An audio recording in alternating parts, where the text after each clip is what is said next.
Good morning, everybody, and welcome to everybody today for this very important event hosted by the International Network of Civil Liberties Organisations and its Irish member, the Irish Council for Civil Liberties. My name is Liam Herrick. I'm the Executive Director of the Irish Council for Civil Liberties. The purpose of today's event is primarily to share experience between activists from different parts of the world working on human rights and equality issues. This is a day really about shared experiences. I've one shared experience I've learned already today. It's that human rights activists in all parts of the world don't like to start at 8:30 in the morning. We've received quite a bit of constructive feedback on that issue, which we will take into account for the future. But we have a very packed agenda today, and we're trying to get quite a lot in. May I just say a little bit to start the day about the International Network of Civil Liberties Organisations. It's a network of 13 national human rights organisations based in the global north and the global south, from the Americas, from Africa, Europe and Asia. The function of the network is to support and mutually reinforce the national work of the member organisations and to collaborate on areas of common interest where we identify that there's the potential for working together to advance particular issues. And we've identified 4 pillars where we feel there's significant potential for collaboration. These are the areas of information rights, police and protest, civil society space, and religious freedom and equal treatment, which is the pillar under which today's event is being held. The function, I suppose, really of looking specifically at the issue of abortion is that within the area of equality, we see abortion rights as an area of work and of interest to all of our organisations in different contexts and different parts of the globe. Most significantly, we all have a common position that abortion rights raise very important questions of human rights everywhere and indeed affect a wide range of women's rights. Restrictive abortion rights present particular violations of human rights, and we'll hear from the experiences of countries that are still operating with restrictive regimes and the impact that has. Even when countries go through processes of liberalisation of their law in this area, there can be residual issues. There are complex questions about how that process of liberalisation takes place. And also we'll be hearing today about how progress in this area is not linear.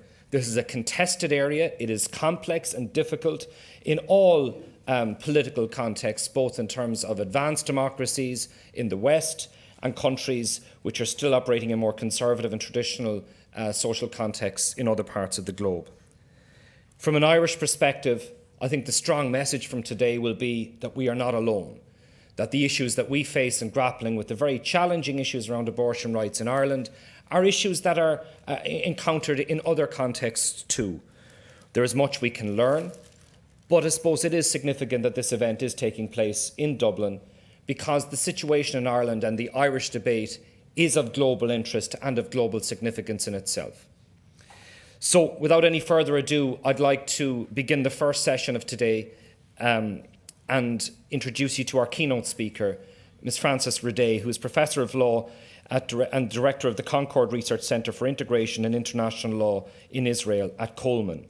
She's a Special Rapporteur of the UN Human Rights Council Working Group on Discrimination Against Women and a former expert member of the Committee on the Elimination of Discrimination Against Women, the CEDAW Committee, with whom many of you will be very familiar. She's a human rights litigator and has acted as lead counsel in numerous cutting-edge cases involving women's right to equality in political, economic and religious contexts, involving issues such as employees' rights and transition situation, migration, transfer of corporations, transnational patents and military occupation. An incredibly impressive breadth of human rights expertise. She is the Professor Emerita, Hebrew University Lieberman Chair for Labour Law, Honorary Professor, University College London, and Dr. Aranis at the University of Copenhagen, author of numerous academic books and articles in international human rights law, on religion and human rights, labour law, and feminist legal theory. So I'd like to introduce you to Ms. Frances Redé.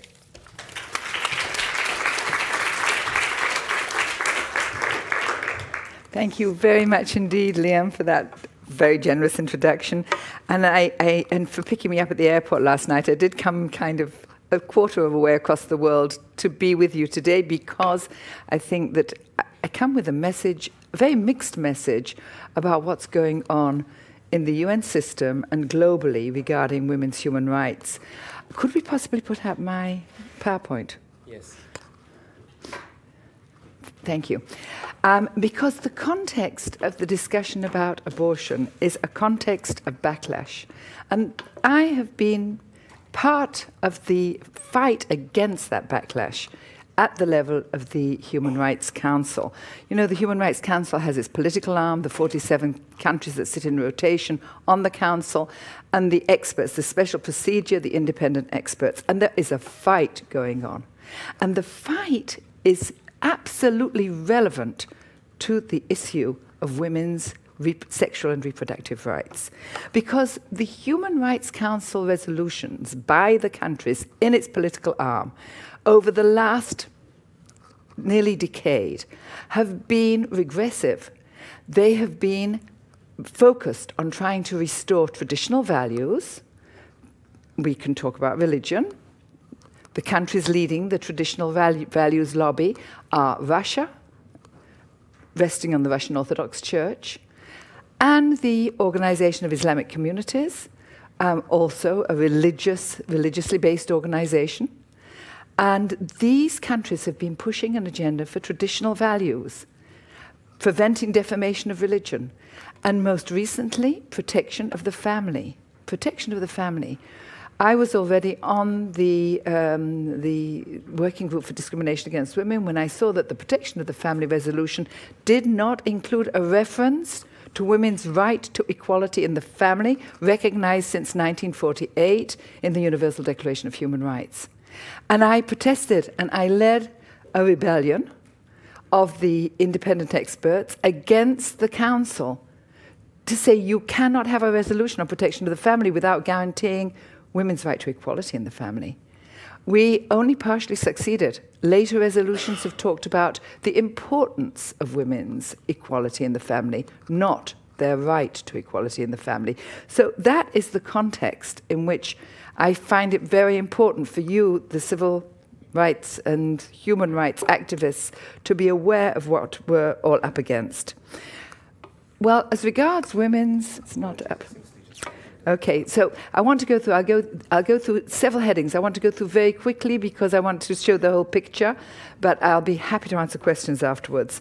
So firstly, the context of rights which have been established and under which we're discussing women's sexual and reproductive rights are women's right to equality, to dignity, to autonomy, to bodily integrity, to respect for private life, to the highest attainable standard of health, including sexual and reproductive health, without discrimination. All these, the right to health is without discrimination, and termination of pregnancy is something that only women need. So it's a differential right. Equality means differential treatment for women in this respect, as well as the right to freedom from torture and cruel, inhuman and degrading treatment. All those rights are involved in the question of women's facing the access to termination of pregnancy. This is primarily a women's issue. It's her decision. It may shape, and usually does shape, her whole future, personal life and family life, and has a crucial impact on her enjoyment of all the other rights, whether it be to education for girls, whether it to be an economic activity for women, whether it be family situations. It impacts every aspect of a woman's life. But we're not only talking about women's rights, we're talking also about utilitarian arguments. The World Health Organization has shown, not a feminist organization, health organization, has shown that in countries where induced termination of pregnancy is restricted by law, safe termination of pregnancy is a privilege of the rich, while women with limited resources have little choice but to resort to unsafe providers and practices.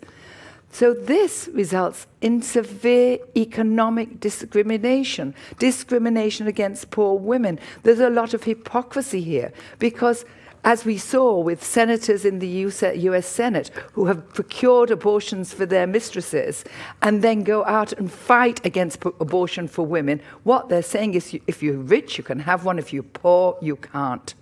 And we have seen also, which I'll come back to, that the World Health Organization has shown that actually prohibition of abortion does not stop termination of pregnancy in terms of the incidence of procedures in the countries concerned. So it's not just some kind of luxury argument about women's choices. It goes much further. Accordingly, knowing that this is the situation, the working group called, and this is the first time it's been called for openly in the UN system, for allowing women to terminate a pregnancy on request during the first trimester. It's not, of course, new. We've had since Roe versus Wade in 1973.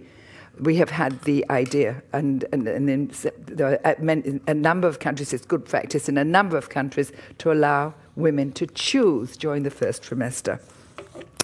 And despite the propaganda by pro-life, as they call it, but I think it's anti-choice organizations, that this is killing a baby. In fact, at that stage, it's a small collection of non-individualized cells from which both the embryo and the placenta will develop.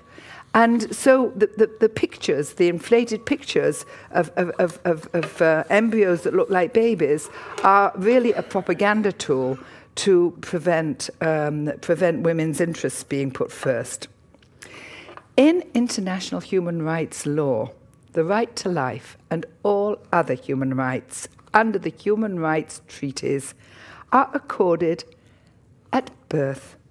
And this was intentional. In the Universal Declaration of Human Rights in 1948, it was held all human beings are born free and equal in dignity and rights. Now, in the current discourse, this is ignored, and instead of putting women's human rights at the center of policy considerations, this is obfuscated by rhetoric and political power behind the argument that there's a symmetrical balance between the rights of life, the rights to life of two entities, the woman and the unborn.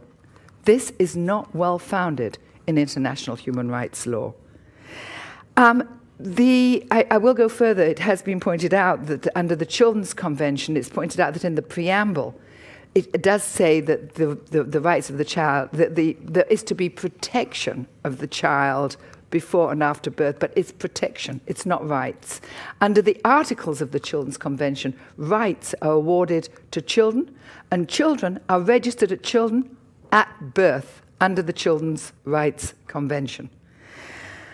The claim that the entitlement to human rights begins at conception was propounded and has been propounded in some belief systems, notably the Catholic and evangelical churches. It is not accepted by all religious systems. It is not accepted by all the denominations of Christianity.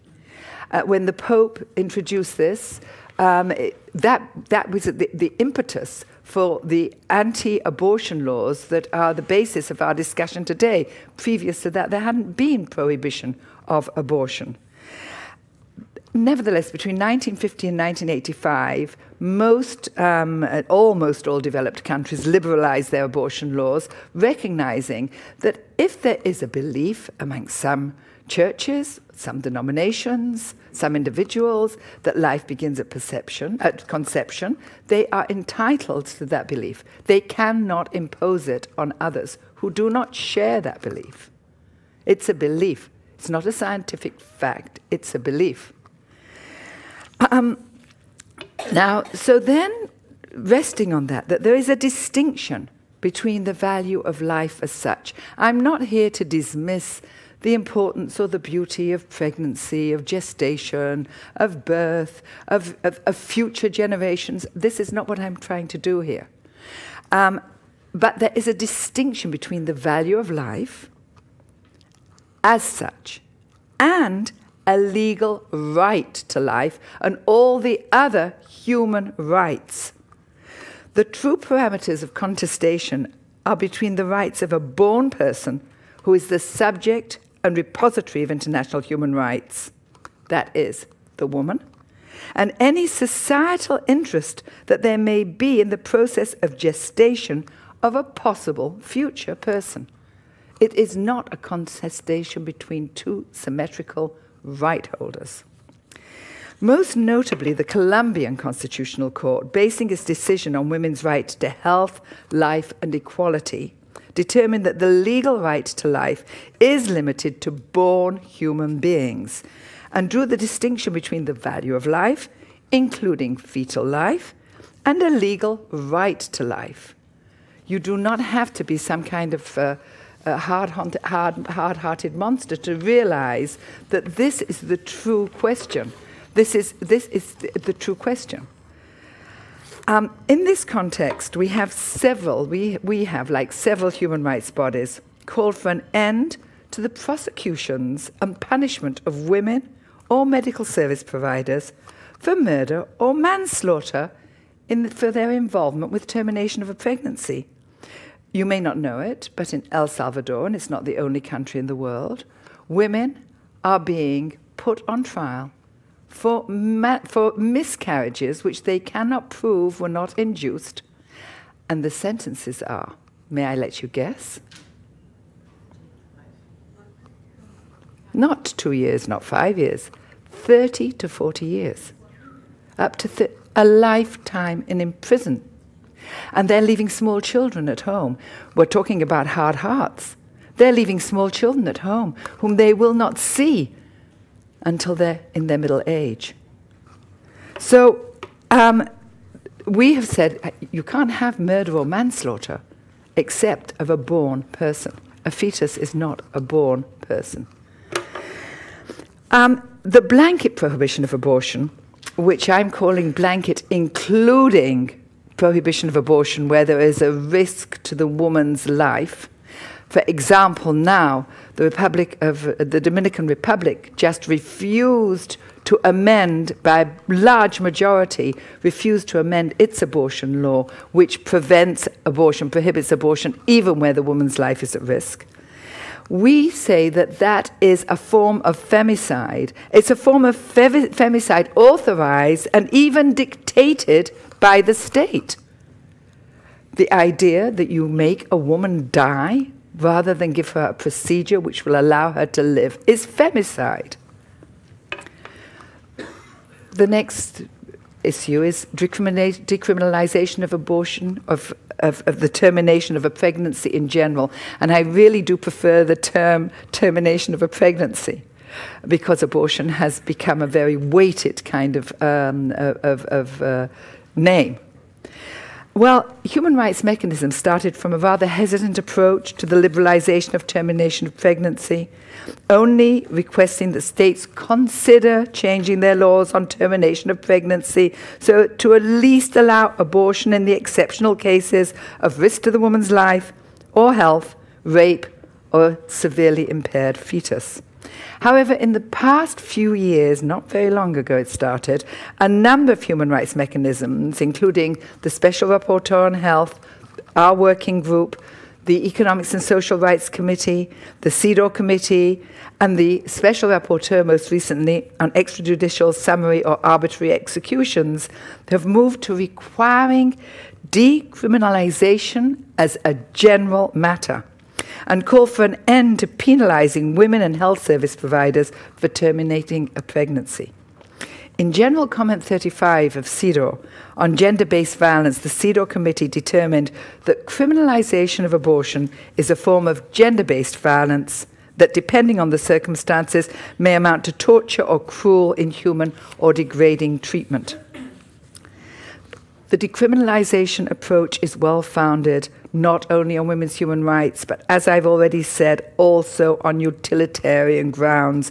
And I return and emphasize again that the World Health Organization data has clearly demonstrated that there's no evidence to suggest that restrictive laws lower the rate of abortion incidence. What it does is increase women's mortality and morbidity. According to a 2017 World Health Organization study, in countries where abortion is completely banned or allowed only to save the woman's life or physical health, only 1 in 4 abortions was safe. 1 in 4. 3/4 of abortions were unsafe. 3 out of 4 women were risking their lives in order to terminate a pregnancy. Whereas in countries where abortion is legal on broader grounds than that, nearly 9 out of 10 abortions were safe for the woman. Criminalizing termination of pregnancy does not reduce women's resort to abortion procedures. It's likely to increase the number of women seeking clandestine and unsafe solutions. There are approximately 25 million unsafe terminations of pregnancy annually, resulting in 47,000 deaths. And nobody has counted the number of cases of morbidity, of women's ill health, resulting from unsafe abortions. Behind these figures is desperation. Desperation of women who find themselves with unwanted pregnancies. Women and girls who find themselves with unwanted pregnancies and the prospect of unsustainable motherhood. So that brings us to what after the first trimester. We've said already that we feel that the first trimester, there should be no question, there should be women's choice between her and her medical provider. What after the first trimester? The human rights mechanisms have called in parallel, on one hand, for decriminalization of abortion. But on the other hand, they continue to call for legalization of abortion, variously in cases in which the life or health, including mental health, of the pregnant woman is threatened, in cases of rape, incest, and fatal or severe or fatal fetal impairment. And it varies, you know, the formulation varies from one mechanism to another, but that's roughly the exceptional cases after the end of the first trimester. Where access to termination of pregnancy is denied in these circumstances, expert international human rights mechanisms and entities have repeatedly concluded that in some situations, failure to provide women to access to legal and safe abortion in these circumstances, in these exceptional circumstances, may amount to torture or cruel, inhuman and degrading treatment, and a violation of their right to life, as in the Human Rights Committee decisions in Whelan versus Ireland, well known to you, and in Mellett versus Ireland, and VDA versus Argentina, and in the CEDAW Committee's decision in KL versus Peru. But we're still there within this framework of the extreme exceptional cases. The requirement of grounds, in general, after the first trimester, may provide a balance between the human rights of the pregnant woman or child or girl and a societal interest in discouraging termination where the pregnancy is more advanced, which involves a more complex medical procedure for the woman and a more fully developed fetus. Though there should never be criminalization, and that's we've learned already from the human rights mechanisms, there should never be criminalization of the termination of pregnancy. Termination after the first trimester, this is what the working group is trying to work out of this, may be subject to the need to make room for greater societal interest in the process of gestation and may hence be regulated within the health system as regards procedures for accessing medical services. It's a more complex decision, that's all, not criminal. In any case, where objective grounds are required, they should be expansive. The existing list is eclectic and narrow and gives a solution only to a few distinct reasons amongst the many legal, cultural, social or economic reasons which are just as compelling, which may force women to seek termination of pregnancy.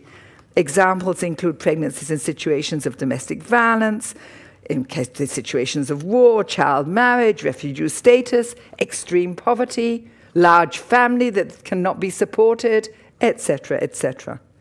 Our group has suggested that in the vast majority of cases, women only seek termination of pregnancy when they're forced to do so by oppressive, legal, cultural, social, or economic circumstances, and hence there should be a subjective as well as an objective test of good reason, relying on the equal and indeed superior ability of women to make a judgment call regarding their reasons for not being able to continue the pregnancy.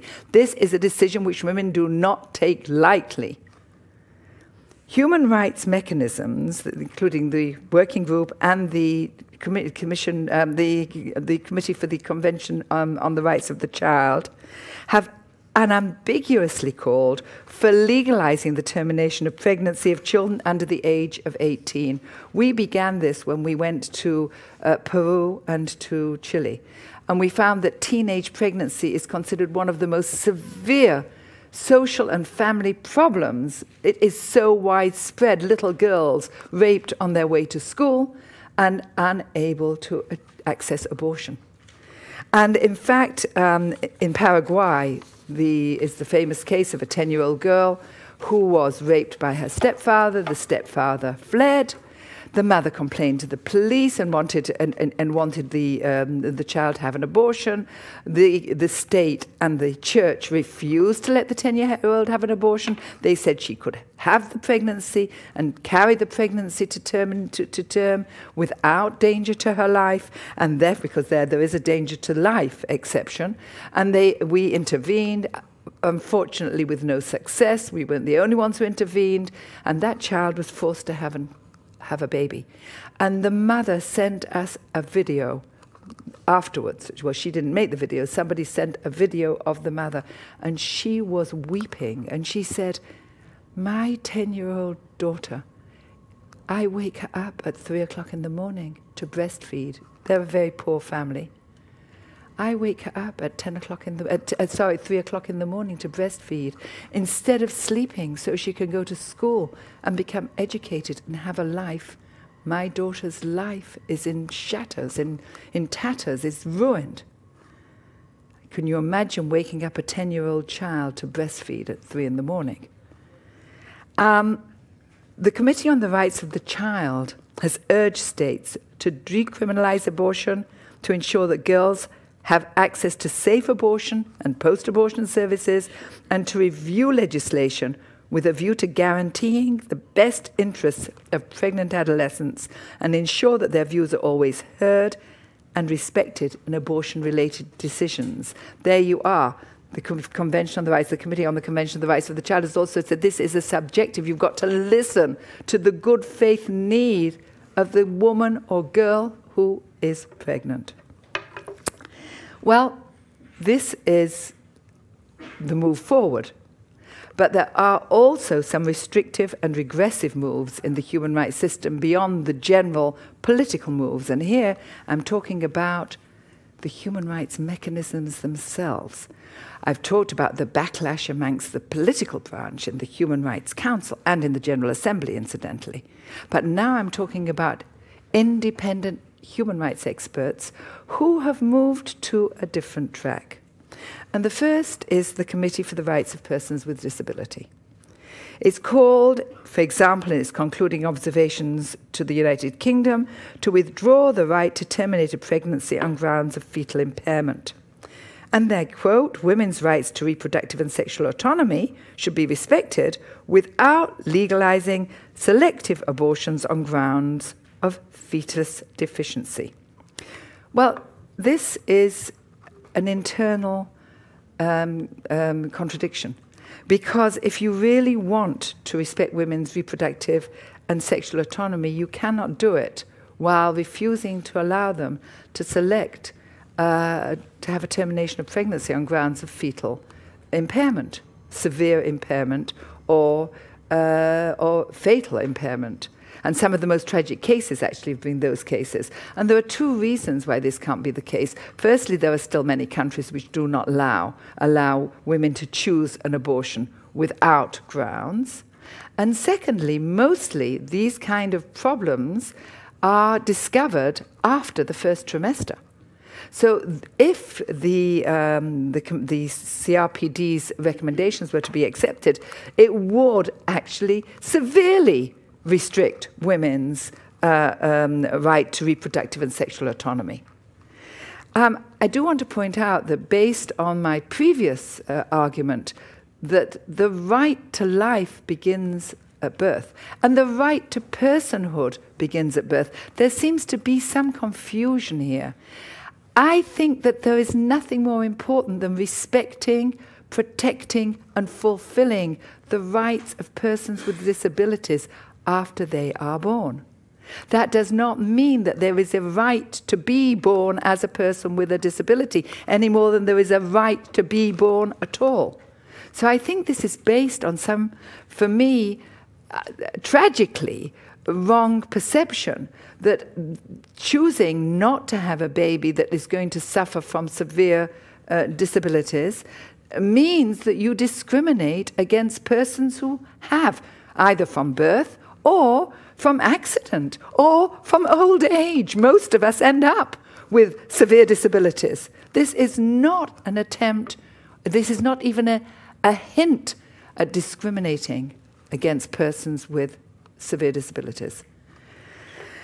The Human Rights Committee has an extremely disappointing draft of its general comment on the right to life. It calls for decriminalisation of abortion, but not in a general way, the way other human rights mechanisms and entities have been calling for decriminalisation. It appears to qualify it by saying, giving restrictive examples of the obligation to decriminalise. Criminal sanctions which are expected to significantly increase resort to unsafe abortion.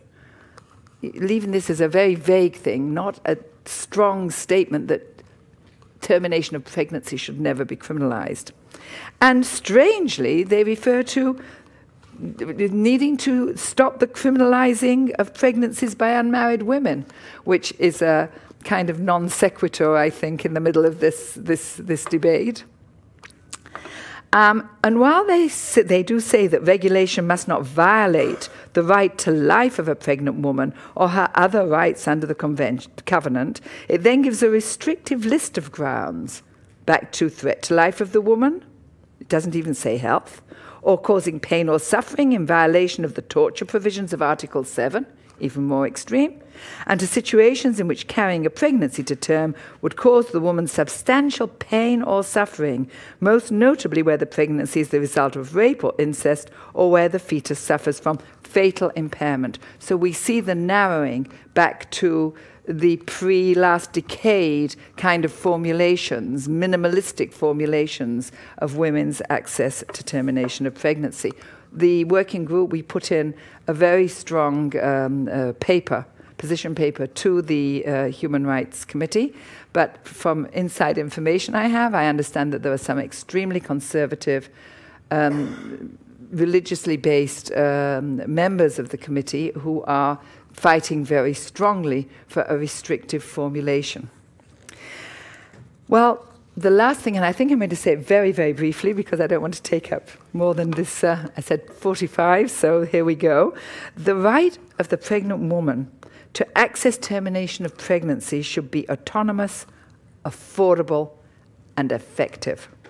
We called in our annual report on women's health and also in our position paper on termination of pregnancy. We called on states to ensure that the access to healthcare, including reproductive healthcare, should be autonomous, affordable, and effective. And this necessitates a series of measures with regard to termination of pregnancy. Firstly, you must invalidate conditioning of women's and girls' access to healthcare on third-party authorization. In our country visit to Spain, we found that Spain, which is part of the EU and was not really trying to prohibit abortion, was trying to find ways of limiting abortion. So they were saying that girls over the age of 16 and under the age of 18 must seek the approval of both parents. And we said this is a very bad move. You cannot condition the girl's access to abortion. You could appoint a public health commissioner. You cannot. This pregnancy might be the result of incest. It might be there might be in situations in which the girl would be exposed to danger to her life and safety if she went back to her family on the issue. You can't. And then we found that even the human rights organizations who were also opposing this measure, had not thought about the situation of girls under the age of 16. And it seemed to be obvious to everybody that girls under the age of 16 needed the approval of both parents. And we said, no, you must appoint a health official or a social official to do this. You must not send these little girls back to their families unless they want to go to their families. The second, you must provide training to health providers, including on gender equality, non-discrimination, respect for women's rights and dignity. Women are exposed to great indignities in everything to do with their sexual and reproductive health in many healthcare systems. They are treated with contempt and some kind of misogyny in many situations, including even physical violence to women who are in birthing procedures and so on, and also clearly in termination of pregnancy. They must provide, and this is very important and exists in few places, non-discriminatory health insurance coverage for women without surcharges for coverage of their reproductive health, and they must exercise due diligence over the diverse private actors and corporate and individual health providers to make sure that they also do not discriminate against women because of their reproductive health needs, including termination of pregnancy. They must include contraception of choice and termination of pregnancy in universal health care measures, or subsidized provision of these treatments and medicines to ensure that they're affordable.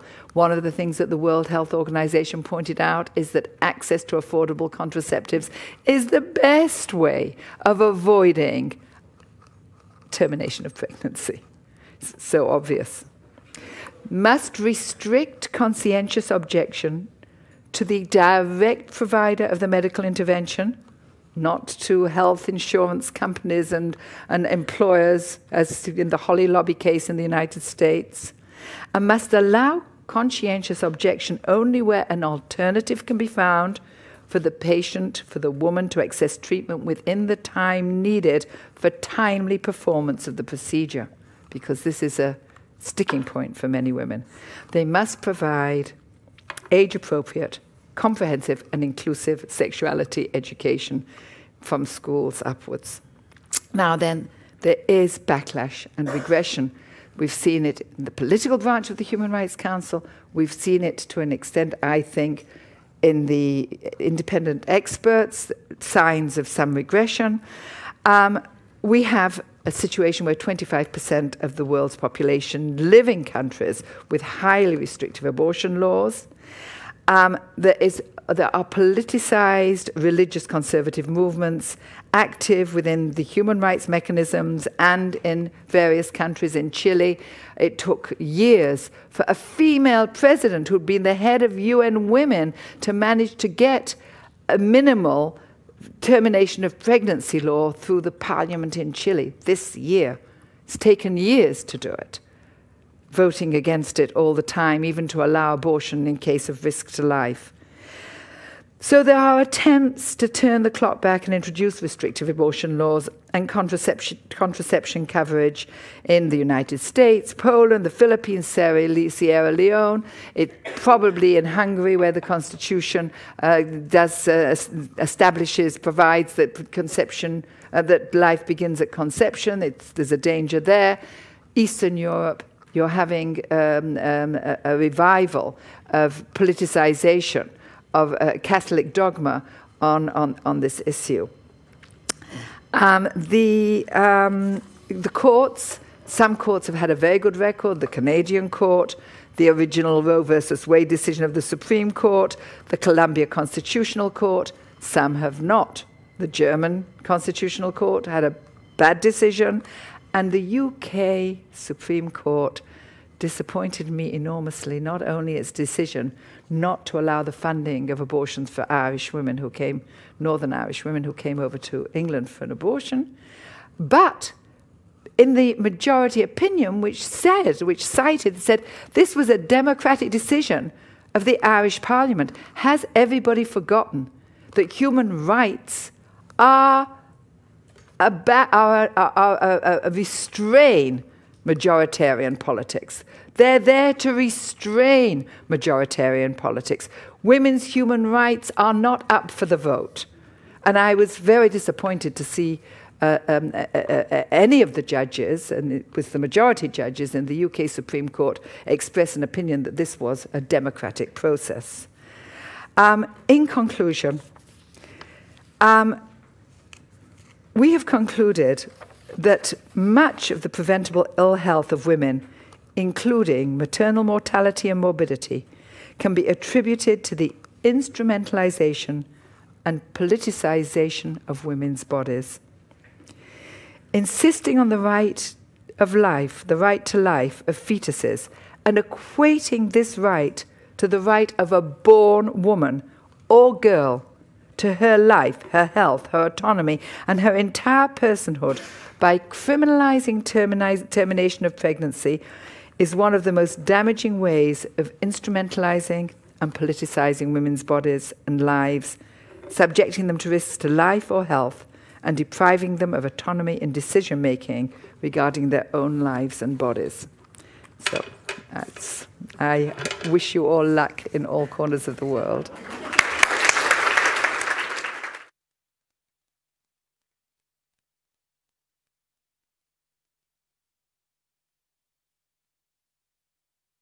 Thank you, Frances. I think we have a lot to think about and reflect upon from that really wonderful presentation. The next speaker this morning is Fiona de Londres.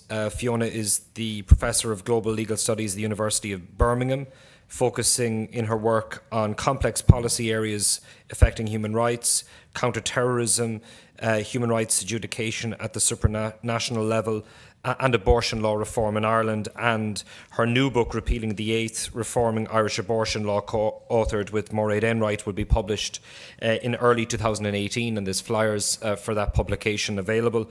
I think it's important to acknowledge that Fiona is a representative of the best tradition of academics working in the public space and engaging with public policy in a very active way. And of course, even more significantly, Fiona is from Cork. Well, she spent her formative years intellectually in Cork, which is even more important. Fiona de Londres.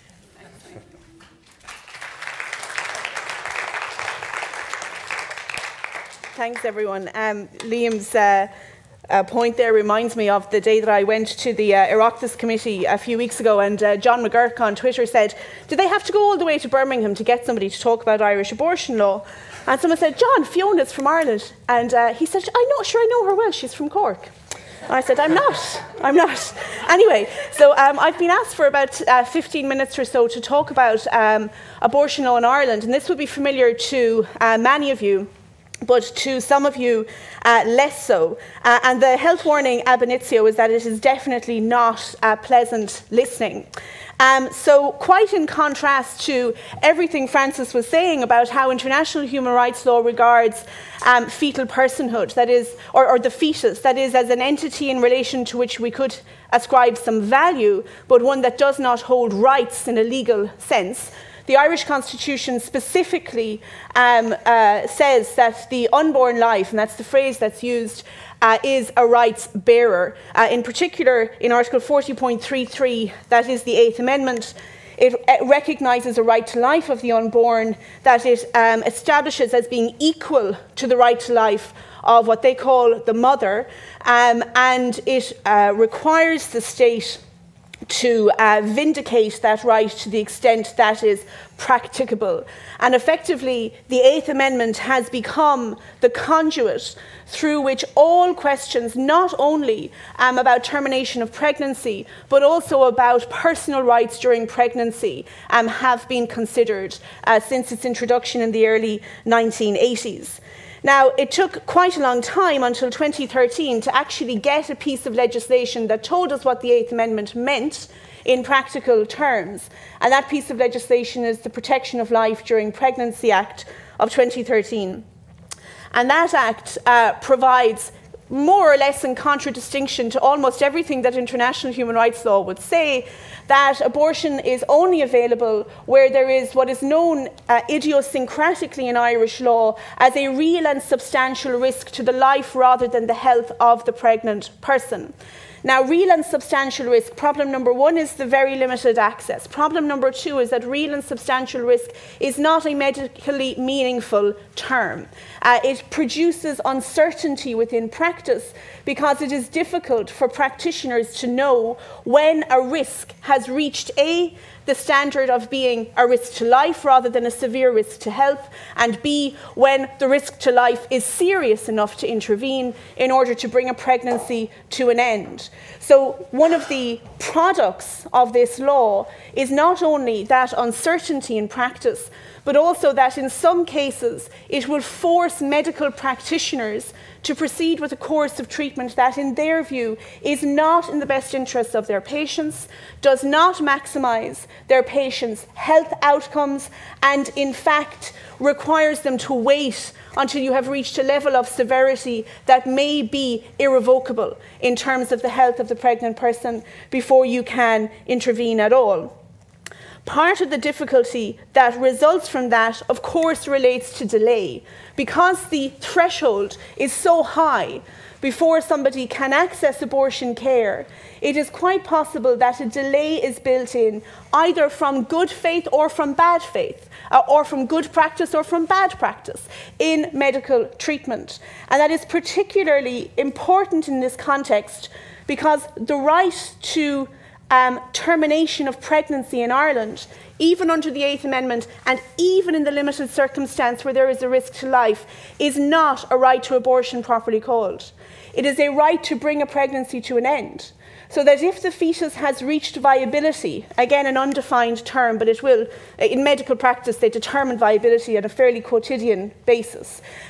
If the fetus has reached viability, the statutory mechanism of bringing the pregnancy to an end is in fact early delivery rather than abortion. So I hear Francis's point about the terminology termination of pregnancy, but in fact in Ireland it is quite important that we talk about abortion, access to abortion as a mechanism of bringing a pregnancy to an end. I see Alva Smith there recall in 1992 during the referendum the government kept talking about the substantive issue, and at some point she said people do not go to England for a substantive issue, they go to England for an abortion. So it's very important that we use that term actually and that we get it used in law as well as these, and by the way, the risk to life that will qualify one to access abortion care can either be a risk that emanates from a physical condition or it can be a risk of suicide.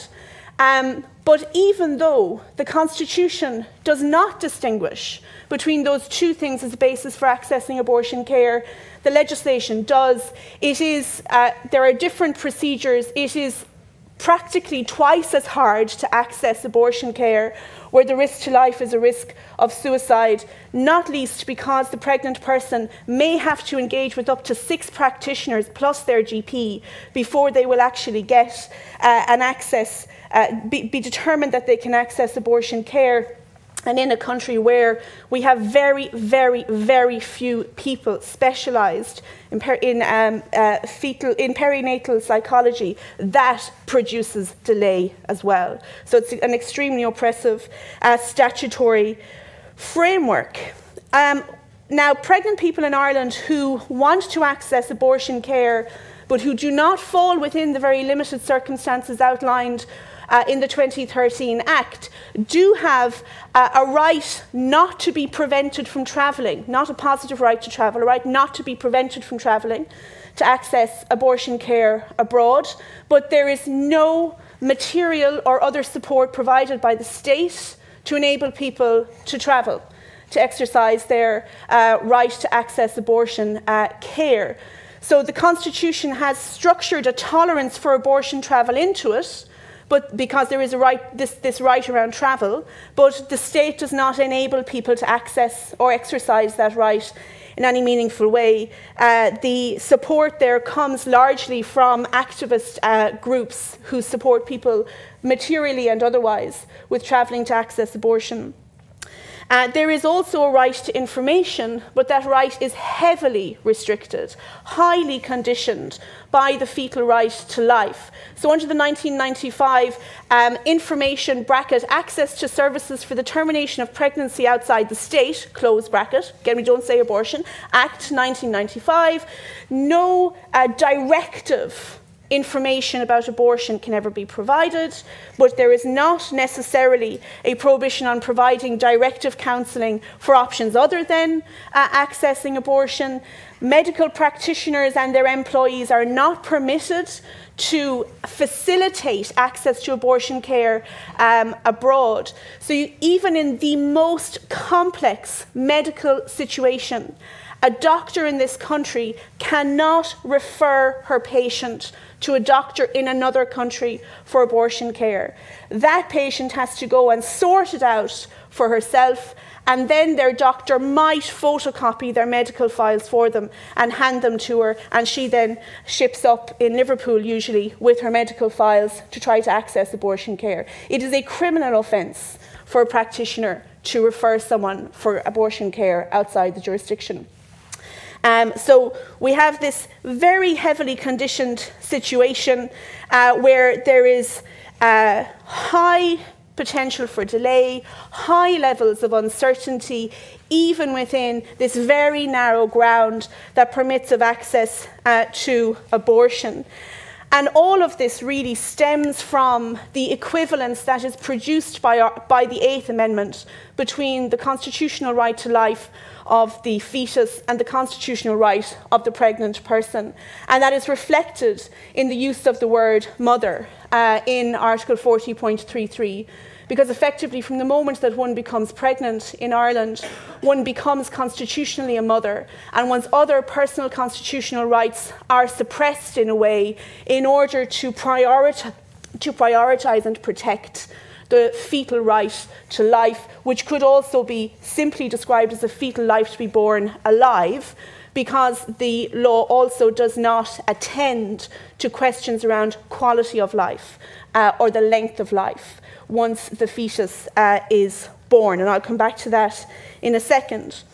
So what we see here is the 8th Amendment, which in itself is part of a complex architecture of oppression of women and of women's sexuality in Ireland, and which then subsequently produces more complexity in that architecture. It is relevant not only to access to abortion, which is what I'll focus on here, but also to personal rights in pregnancy more broadly.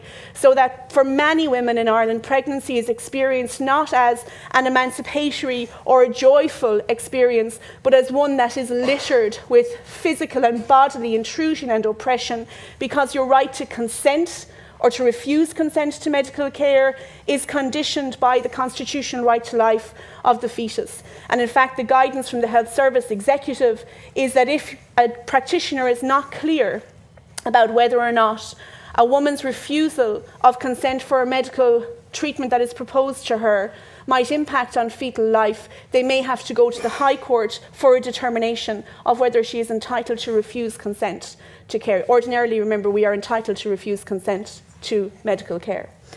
So that's I warned you it was pretty grim, right? So that's the status quo. Within that status quo, I want to mention 4 areas of uncertainty that are significant, because there are still some things we don't even know about how that regime works in a jurisprudential sense. The first is that there is no definition of the unborn for constitutional reasons. So the Protection of Life During Pregnancy Act does give us a statutory definition of the unborn, which is effectively everything from implantation to birth. And the suggestion from a case called Roach and Roach, which was not about abortion, is also that it's from implantation. But in fact, we don't have a definitive answer from a court about what the unborn is under the 8th Amendment. And it is, I find it amazing that we haven't yet had a significant challenge to something like emergency contraception, because there is clearly some grey area there. Secondly, we do not know under the Constitution whether it would be permissible to allow for abortion in cases of what is sometimes known as fatal fetal abnormality. The government, successive governments feel that it would not be constitutional, and there are good arguments in support of that position. Most strongly, if we consider that the pregnant person's right to life is a right not to be dead, and that fatal fetal abnormalities do not impact on your right not to be dead. Okay? But the strong argument against is, first of all, that the state is not required to do anything that is futile to protect fetal life, so that if fetal death is inevitable, they should be able to engage. And secondly, that the right to life does not need to be so narrowly constrained or defined as to be a right not to die, so that it could be more richly defined. But in any case, in the absence of any court case about this, we don't actually know whether abortion would be constitutionally permissible in cases of fatal fetal abnormality or not. The third source of uncertainty is we don't actually know what rights the fetus has. We know that it has a right to be born, because that is written down in Article 40.33. But before the 8th Amendment, there were some suggestions by a number of judges that there might be fetal rights as unenumerated rights in the Constitution. We don't know what the scope of those would be. We don't know the legal force of those observations. And we don't know if we repealed the 8th Amendment, those rights would still exist. And we also don't know how broad the constitutional rights are now. There are conflicting High Court decisions, some saying it's just a right to life, and some saying that it is all the rights that a born child has under the Constitution. And there's an appeal before the Supreme Court to try and figure out which one of those it is. Interestingly, when the prospect of rights for the unborn appears to interfere with the potential of deportation, the state is interested in figuring out what the scope of those rights might be. And fourthly, we do not know the full scope of personal rights during pregnancy. So in the ordinary course of events, pregnant people, like other people, have a range of constitutional rights. Francis mentioned some of them: bodily integrity, privacy, the right to be free from torture, inhuman and degrading treatment or punishment, the right to life, and the right to equality. But in the course of pregnancy, all rights decisions seem to be funneled through the 8th Amendment. So there has been stasis in the jurisprudential development of those constitutional rights in the context of pregnancy. And so if the 8th Amendment were to be repealed, a big piece of work would need to be done on trying to figure out what the scope and scale and depth of those rights might be in pregnancy, if it differs to how those rights operate outside of a pregnancy situation. So there's a large amount of uncertainty there. And so as we come to the point where it looks like there will be a referendum, and it looks likely that the referendum may be a simple repeal referendum, which would be the wisest approach, we have to start thinking about what should underpin the way that we think about rebuilding our constitutional approach and our legal approach and disposition towards pregnancy, towards reproductive autonomy, and towards rights, including the right to terminate a pregnancy. And much of this ground has been covered already by Francis, so I'll go very quickly through it. The first thing that we must do is to recenter pregnant people in our legal treatment of pregnancy. In other words, to produce a body of law and practice that recognises the autonomy, agency and rights of pregnant people. What the 8th Amendment effectively does is to say the decision about whether or not to remain pregnant is so complicated that we will relieve women of the burden of making it by making it for them. Right? That's the basic product of a provision like the 8th Amendment. And what that does is it ignores the fact that every day women make complex, interpersonal, embedded, ethical decisions about our reproductive lives. Those decisions might be to take a pill every morning so that you try to ensure you don't get pregnant. They might be to end a pregnancy, and they might be to continue a pregnancy. But all of those decisions are ethical decisions, and they are often hard decisions.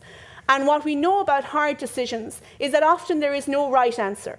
There is a series of potential answers which are more or less on a par with one another, and that what matters is that we grab that opportunity and exercise our agency in determining our own life courses. And the Eighth Amendment prevents women from doing that. So to restructure that, to make the socio-cultural shift that we need to really move away from the cultures of the Eighth Amendment, means we have to recentre rights, agency and autonomy for pregnant people. We also, secondly, need to de-exceptionalise abortion. Irish politicians seem to think that abortion is a uniquely difficult, uniquely complex area of policy making. It's not. It's often a very difficult area of personal decision making, but it's not a difficult area of law and policy making. And there is acres of good practice internationally that will help us to make those decisions. It is nonsensical for people who every year make decisions about, for example, whether or not somebody who cannot work will have enough money to feed themselves, to say that there is something uniquely complicated about whether or not pregnant people should be able to make decisions about their own reproductive lives. Politicians make what we might call life and death decisions every day, but the Eighth Amendment has allowed them to mythologise abortion as something that they could not possibly consign to the ordinary pages of politics. And it's important that we break that. And the final point is that it's important that we do not fetishise legal certainty. I've already shown that there is plenty of uncertainty in the current law, and of course legal certainty is desirable.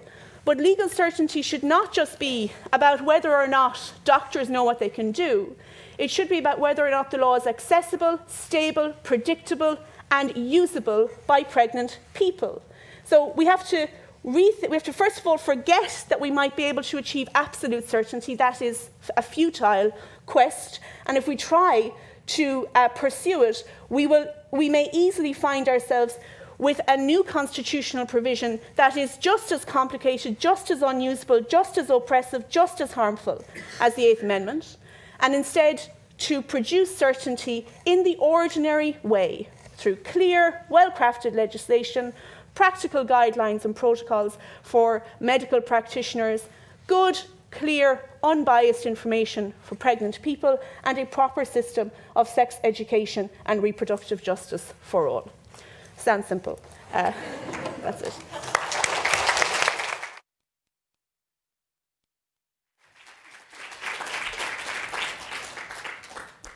Thank you, Fiona. We're running a little bit behind time, but I think this is a critical session, so we'll allow as much time as we can for the questions and answers. I think Fiona referred there to the socio-cultural shift that needs to take place. Human rights are a very important part of the debate on abortion rights in Ireland and elsewhere. And it is often put forward that there is some confusion or ambiguity within the perspective of human rights towards this question of abortion. I think what we've heard from both speakers is a lot of clarity about what the position really is and engaging directly with those that might seek to obscure or confuse the position.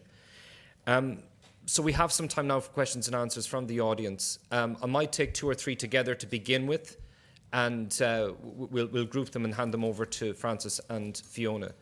The first person is here. Sorry, there is a microphone, just if you wait. Hi, I'm Anya Kavanagh. I'm from the Irish Family Planning Association. I have a question for both of you, but I suppose particularly Francis.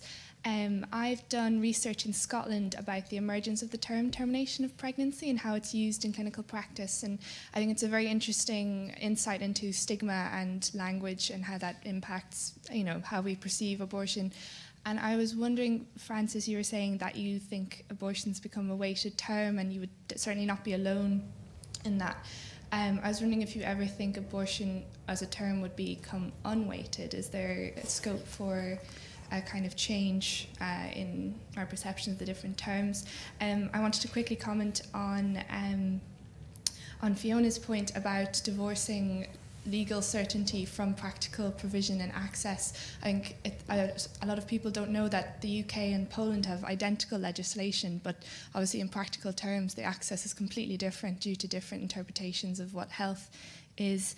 And then my final question is again to Francis.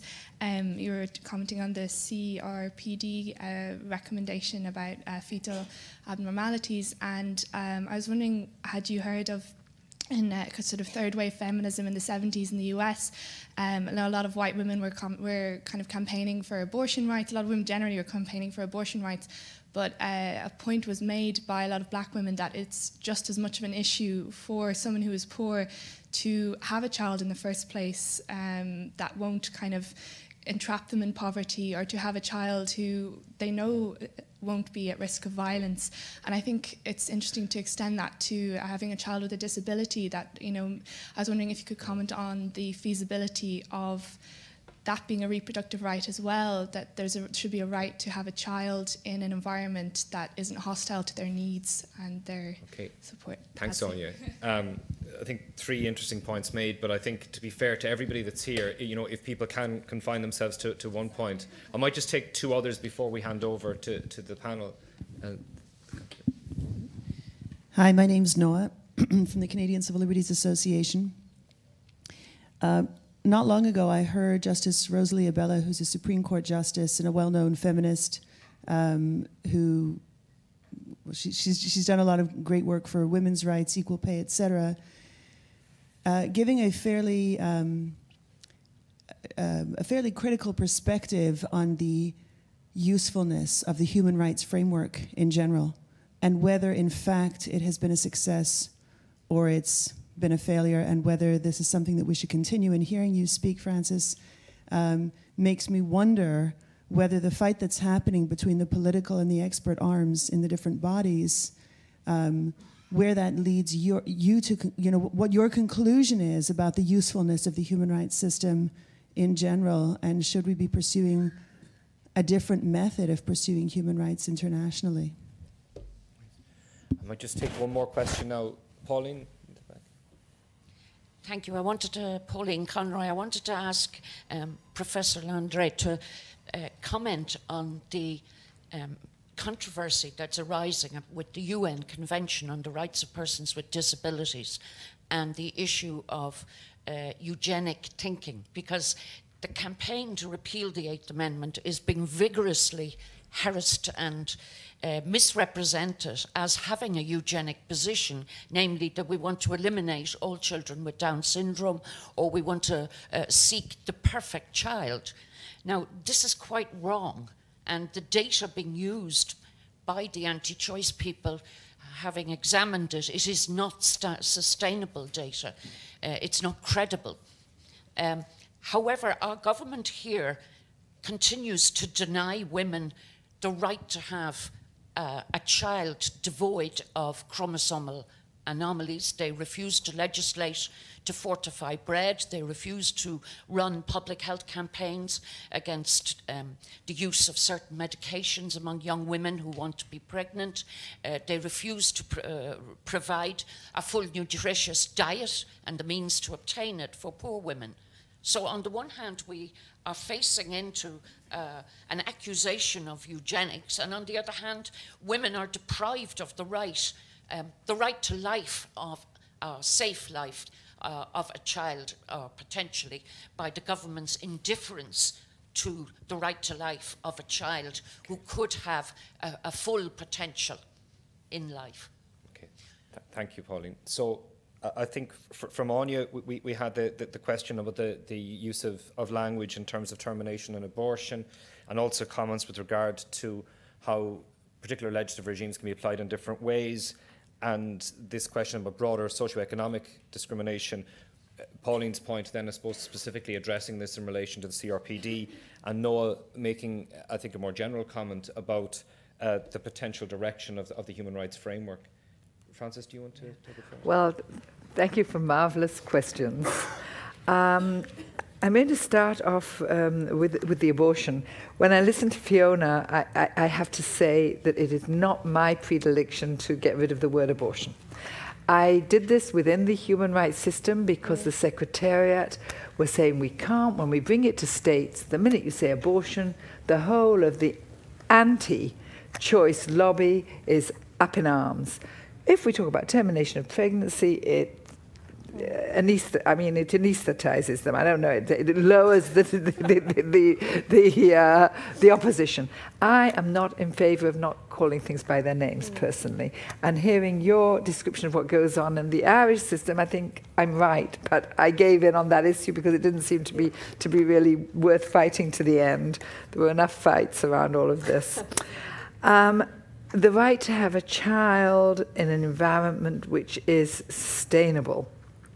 Of course, what we would like is to reduce the vast number of reasons why many women seek abortion: lack of money, lack of a safe environment, war situations. Of course, that would be our aim.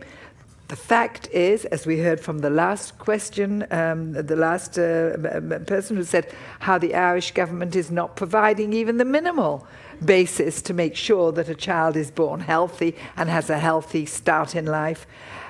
We're not living in that kind of world. The growth in inequality, I don't need to tell you. Austerity policies in terms of financial crises that have been caused not even by economic crises, but by financial misdoings, by banks and whatever else. We all know that's the reality we're living in. In that reality, to force a woman to bring a child without support systems into the world and be totally burdened with trying to give that child a basically decent existence is cruelty. It's just cruelty. It's lack of empathy, it's lack of understanding, and it's lack of knowledge, in my opinion. So those two questions really go together. And the CRPD, I think out of naivety, started this this quest to say we won't have selection. I mean, you know, of course none of us like selection. Selection echoes from our history in an extremely unpleasant way. This is not selection. It's really knowing that both the future child and its mother are going to have a very difficult time giving any form of basic human dignity and sustainability and pleasure to this future human being if it carries on with the pregnancy. And there's this enormous gap between respecting persons who are born with a disability and producing persons to cope with a disability. This is not the same ball game, and something got very confused here, and in my view is causing enormous damage, both to human rights. And that brings me to the last question. I have argued with Rosalie Abella about this in public debates. I understand her concern about the human rights system, and it is true that there are many countries which are extremely abusive of human rights, who are taking leading positions within the human rights systems.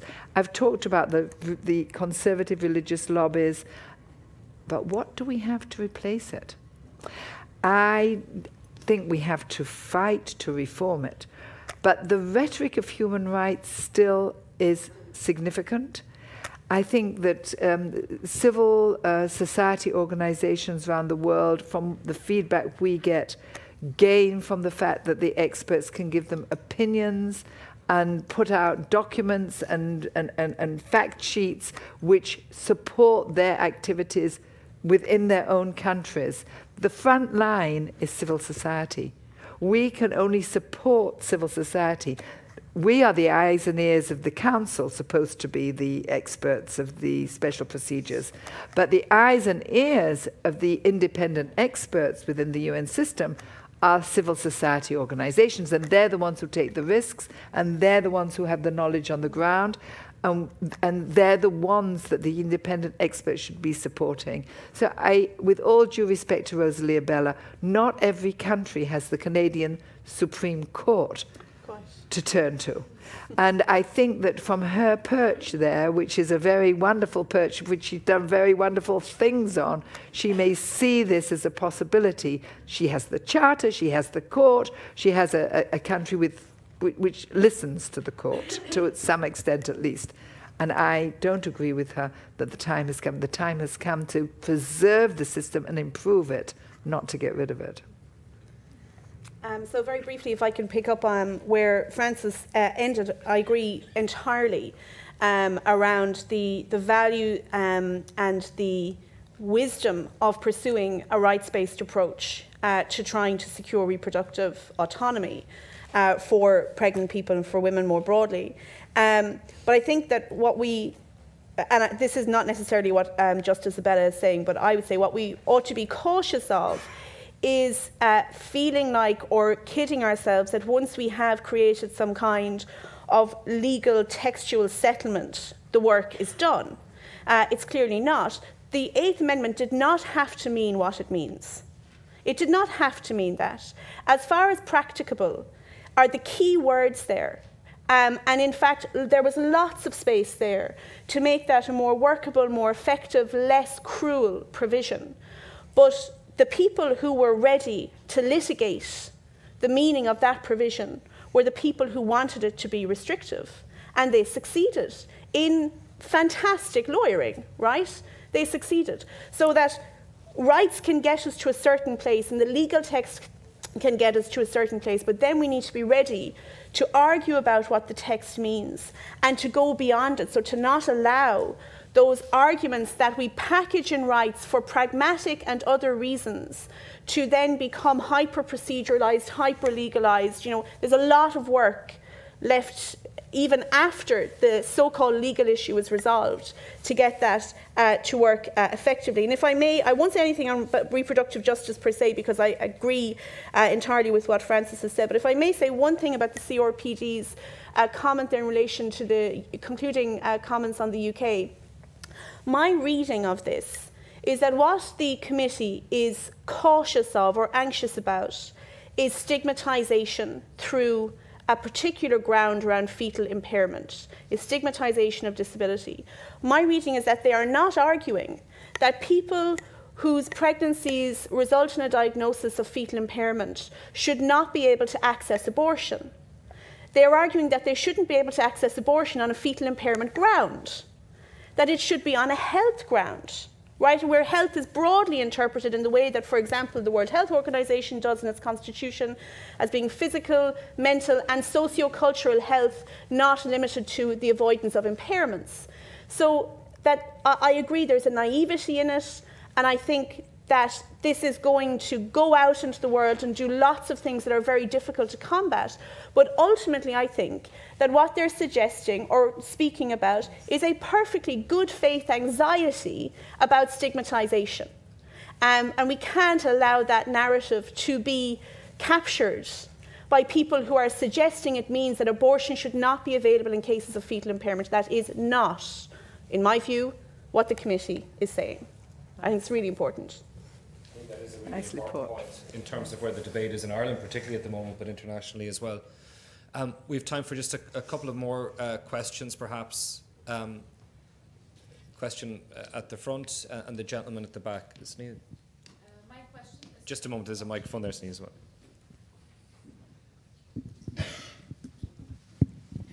Hi, my name is Neha Mukherjee. I'm from India.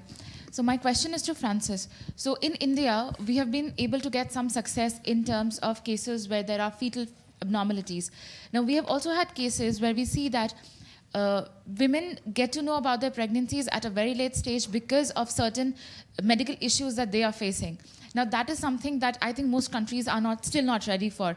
I mean, to the parliament or to the courts, for that matter, it would look like a simple case of an unwanted pregnancy, which it certainly isn't. So how do we deal with cases like that? Okay. And there was a gentleman towards the back here as well. Hi, thanks to both our speakers and to the INCLO. It's been very interesting. Can I ask first of all, for both of our panelists, to clarify when you think that personhood begins in development? It's a very important issue, and it was touched on. The theme was touched on by both of you. I think Francis mentioned that it's, and you referred to international law or human rights law, which is very interesting, that it's at birth. Whereas that seems very extreme to me to say that in 8 months, just as an example, that an 8-month-old fetus shouldn't be viewed differently to a bundle of cells after fertilization. And second of all, the phrase and the terms pro-choice and pro-choice, anti-choice, pro-life, I think they're quite damaging. They're highly established, so people don't say anything about it. I think they're very damaging for the debate, especially in Ireland. We forget that Ireland, it's far from clear that any referendum about which we're talking would pass. And I think that there's a certain element of preaching to the choir from our speakers, though it is very interesting.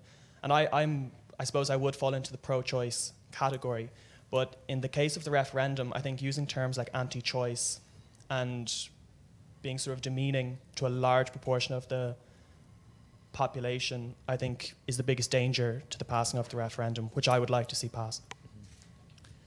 Okay, thank you. Do you want to start? Sure, I can go first.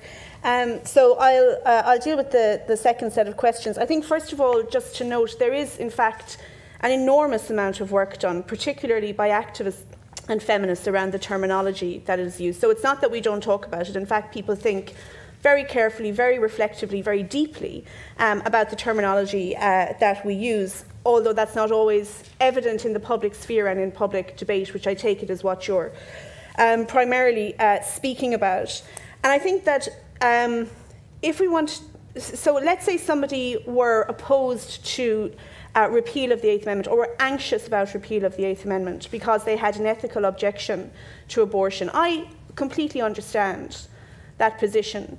And I think the way then to talk about it is first of all to say, look, the Eighth Amendment is about a lot more than abortion. Here we happen to be talking about abortion, but in fact it has impacts right throughout maternal medical care and sociocultural impacts that are really important.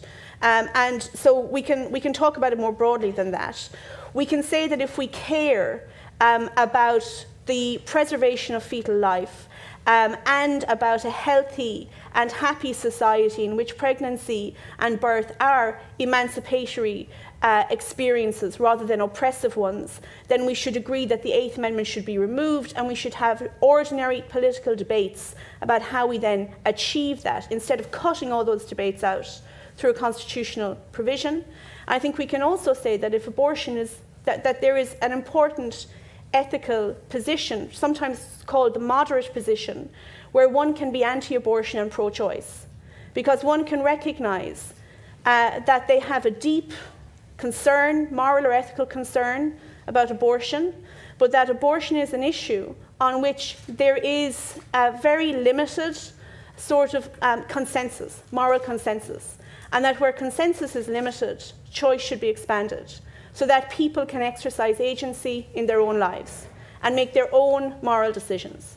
So I don't think that's preaching to the choir. I actually think a lot of people who would argue for repeal of the Eighth Amendment probably hold the moderate position, as I've described it there, and probably are having very serious, very engaged, very thoughtful and reflective conversations with people about the distinction between a set of laws that enables people to make decisions and live with their own decisions, and a set of laws that robs people of choice. And to ask, if one harm is potential and one harm is certain, what should we do? So I think there is a serious conversation going on there. And this relates to your question around personhood. So in fact, from my perspective, the question of personhood, when personhood begins, is not a significant question from the perspective of legal regulation. Okay? So the question from the perspective of legal regulation is when an entity becomes a rights holder, and that should be at birth. But we can recognise that there may be a different level of regulation at different points in pregnancy. In fact, that's exactly what the working group is suggesting. Access to abortion without having to give reasons in the first trimester, with narrowing grounds, or with more procedure as a pregnancy proceeds. A human rights perspective entirely allows for that. It simply says that when the state is putting limitations or restrictions or regulations around how you access abortion care, they have to be no more than what is proportionate to the established rights of the pregnant person. It doesn't mean, there is this myth abroad that if we repeal the 8th Amendment, there will be some unlimited right to access abortion. If that were to happen, Ireland would become an exception in an entirely different way. That is not a realistic prospect. States are entitled to ascribe value to, and most states do, to pursue the legitimate societal objective of pursuing healthy, happy pregnancy and the preservation of fetal life. But in doing so, they have to put the pregnant person at the centre. That's all it means. And I don't think that's objectionable to most people, if you put it in that way. Yeah, well, I agree with Fiona. It's clear that this panel is not producing disagreement between us. I'm going to start from the end, pro-choice. I do think pro-choice is a very problematic term. It sounds like, you know, a shopping expedition. You know, am I going to have this dress, a blue dress today, or a yellow one, and shall I end this pregnancy, or shall I go on with it? And we've seen that, in fact, you know, women are desperate. They're going out and risking their lives to get abortion. It's not exactly choice. So I agree that the term pro-choice has been unfortunate, as has pro-life, because we're talking about the life of the pregnant woman and the child as well. So I agree with that, and I think agency is a much better term. Pro-agency is a much better term. We're not talking about, you know, some kind of flippant, you know, did I wake up this morning feeling like having a baby or not? I mean, it's really, so I agree with that. And I think if we could change the terminology, it would be a good thing.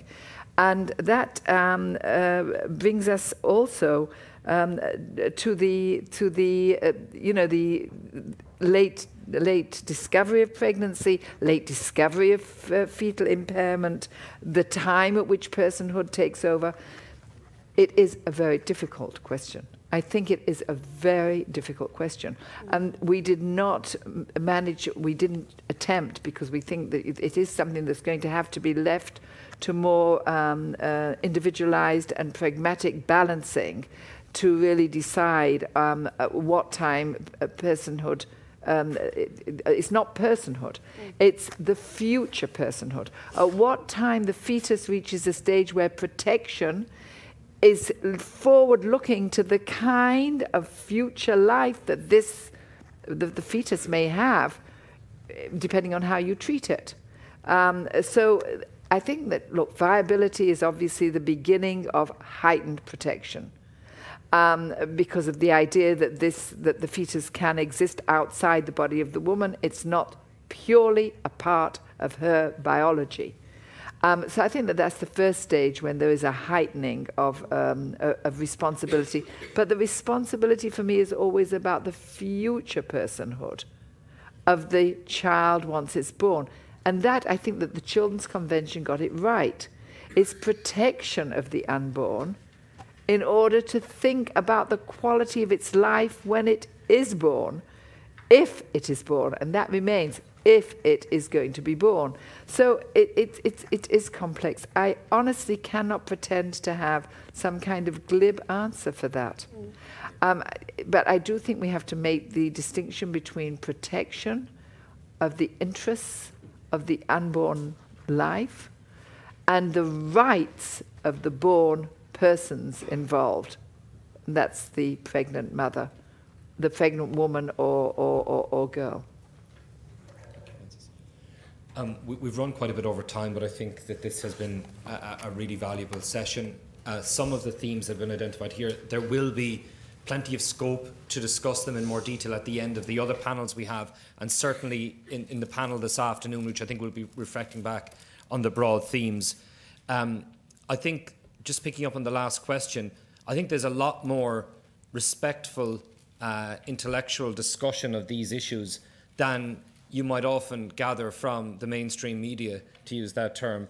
I think there are those that want to assume that there's the impossibility of respectful dialogue in this area before it even begins, and I don't think that that is the case. Just to say, in terms of the Irish Council for Civil Liberties, with the programme that you've got today, we have a short statement of our position on this, which reflects back on the fact that the ICCL opposed the 8th Amendment in 1983 and has articulated a human rights-based position with regard to this issue over the intervening 34 years. But I'd like to conclude this panel at this point to thank both of our speakers for excellent contributions which have started the day. Thank you to Francis and to Fiona. And I hope we can move on quickly to our first panel, which will be looking specifically at the position of countries that have restrictive regimes. I'd like to invite Erin Kilbride, who's the media coordinator with Frontline Defenders, to now join us as the coordinator, a moderator of this session, and the speakers for this session as well. Thank you. Thank you, Liam. Excellent chairpersonship.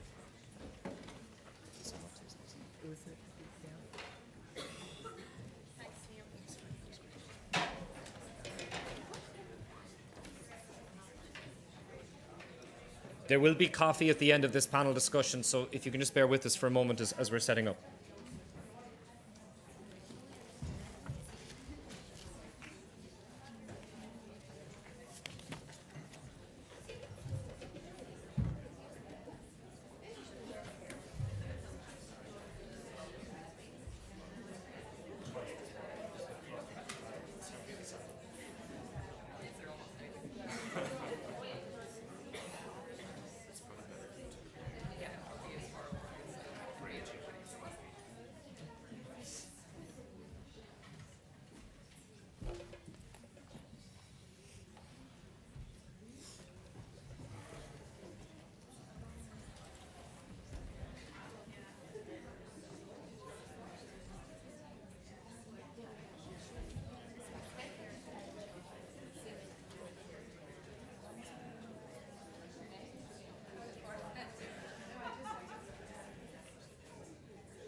Is everyone okay for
Okay.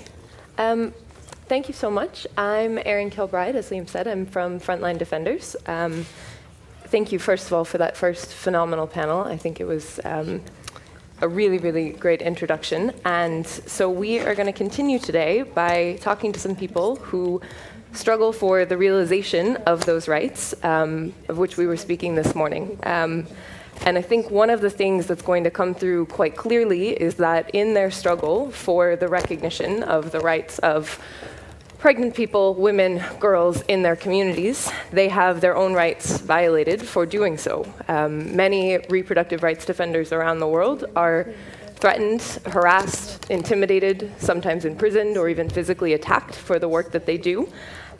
We are lucky enough, and I am honored, to moderate a discussion of 3 such women today who have inexplicably decided to continue in their struggles despite these risks.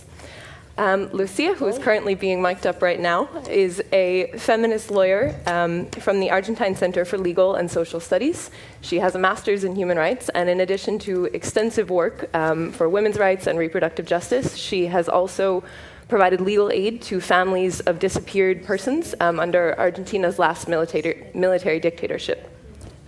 Sneha is a legal advocate with the Supreme Court of India alongside her work with the Human Rights Legal Network. She has advocated for changes to the Medical Termination of Pregnancy Act to ensure that choice and bodily integrity are respected. She has also worked for the prevention and prohibition of child marriage and to better ensure that contraceptive services and information are available at the local community level. Siham, who is also assisted by our translator Hanan, is an Egyptian feminist and also an indigenous people's rights defender. She's from the Nubian community in southern Egypt in Aswan. And in addition to being one of the leading voices trying to reclaim her community's land, in her free time, she founded the region's first organized feminist movement in recognition and to fight back against what she called a normalization of gender violence in that region. And I think one of the really interesting things that will come through on our panel today are kind of the distinctions between what the fight for reproductive justice looks like in urban centers and in rural centers, and how services can be extended to those outside of them. So one of the things just before we started that Sneha and I were speaking about is how the legal struggle is just one small facet of the fight for reproductive justice in her context, and indeed in others in the conversations that I've had with Saham, and I'm sure that we'll have with Lucia today too. And this phrase, which also came up earlier, this pro-life phrase, I've now heard over the course of the morning, in I think 4 different languages so far, that there's some version of that phrase that exists in so many societies, even ones in which, as Sneha was explaining, in India, where you have legislation that in many parts of the world would be considered incredibly robust in terms of the term and the time frame in which a woman is able to access an abortion or termination of pregnancy. And yet still, there are societal restrictions. There are terms like pro-life that prohibit women from accessing these things. And it just got me thinking in the past few minutes. I'm from the US, if you can't tell. I don't have a particularly Dublin accent. It got me thinking, what does the term pro-life mean, for example, in a place like Texas in the US, where abortion clinics are shut down and legislation is introduced to force women to listen to the heartbeat of a fetus before she's allowed to access an abortion. But in the same state, a man in full combat gear can walk into a church, murder 26 people, one of whom is a woman who is 8 months pregnant. And to that we look at and say, sure, there's nothing we can do about that. I'm not saying US gun laws are the norm, but that there's this dichotomy that exists within the framework of pro-life discourses that can be really restrictive to activists working on these issues, right? How do we understand pro-life in the Irish context, where women cannot access life-saving services, but we continue to uncover mass graves of children? How do we understand it in the Egyptian context, where women cannot access the services that they need. But Saham's community 50 years ago was pushed off their land in a process that resulted in the deaths of Indigenous children. So what does it mean to have this pro-life discourse that moralizes women who seek reproductive services and indeed endangers the activists who are struggling for justice for them? So I am more than honored to ask each one of our activists here today to give a short 10-minute presentation about the context in which they work and the work that they do, and then to open it up so that we can all ask questions to learn from their brilliance and from their experience and indeed from their successes, because the picture is grim. I definitely will not deny that. But there also have been successes in each of these contexts that each of these women have won that I think are also really worth examining and seeing if those of us who are working for these things in our own communities can't learn from them. So would you like to start?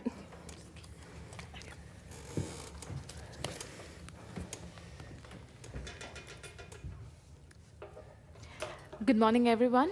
My name is Neha Mukherjee. I'm an advocate with Human Rights Law Network in India. So now, we had a discussion over the past 2 days, I think, and when I see the law in India, it looks like pretty moderately liberal to me. But then when we see the struggle we have in India, it's really different. Because what we are struggling with is to have a more open-ended law, but with its own sets of qualifications. But at the same time, we are also struggling to have access to services. Because very recently, the World Health Organization came up with a fact report that said, on unsafe abortion, that said that countries with safe abortion laws, access to liberal abortion laws, have a risk of about 13% of unsafe abortion. As compared to countries with no abortion laws or restrictive abortion laws that have about a risk of 75%. Now, India, with very, very moderate or liberal, for that sense, liberal abortion laws, stands at a risk of about 60% unsafe abortions. Now, the reason being, no access to abortion services, no access or information about contraceptive, and also the moral question that we all almost struggle with. Now, first, I think we would start with what is the legal regime in terms of abortion in India. If we look at the Medical Termination of Pregnancy Act, which was legislated in 1971, it says that up till the first 12 weeks, a woman can request for an abortion for whatever grounds. From 12 weeks to 20 weeks, she can request for an abortion. She can request and not demand for an abortion in case of two circumstances. First, being if the continuation of the pregnancy is causing any kind of physical or mental harm to her well-being, or second, if the child were to be born, the child will be born with such physical or mental handicap that it would cause serious damage to the condition of life of the child post-birth.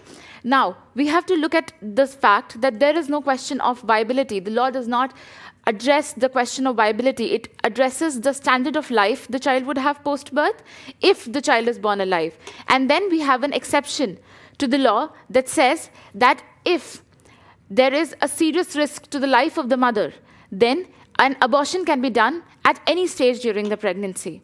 Now, the problems that we face in India. First, when we say risk to the life of the mother, it means a life and death situation, where it is certain that continuation of the pregnancy would certainly cause death.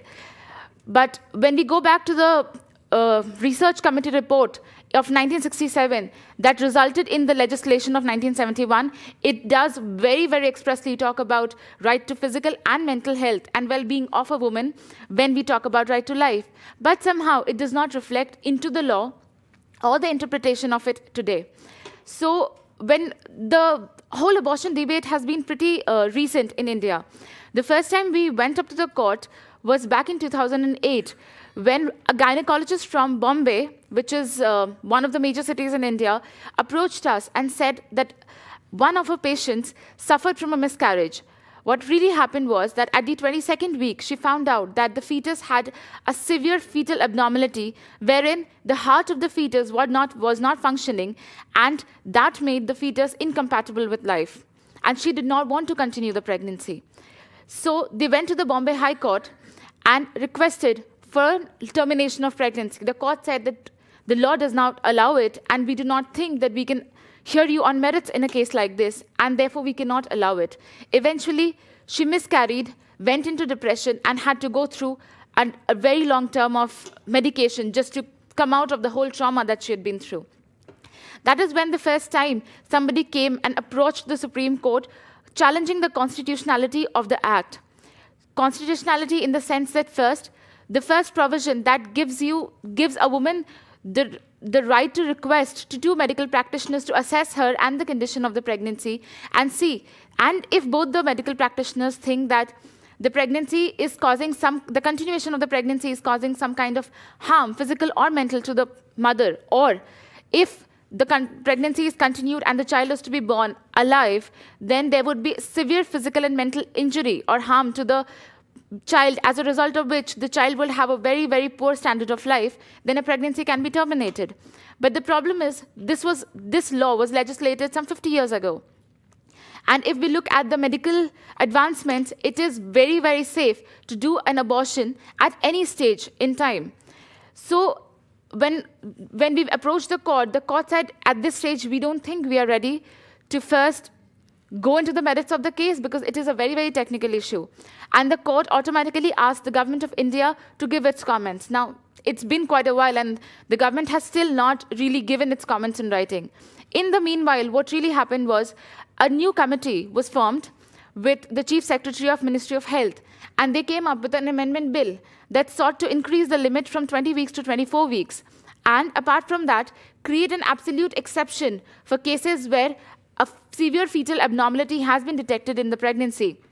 And this exception would give the right to women to request for an abortion at any stage of the pregnancy, and only on the opinion of one medical practitioner, as compared to that in the present Act, which says two medical practitioners. But this amendment bill is still pending before the Parliament for approval.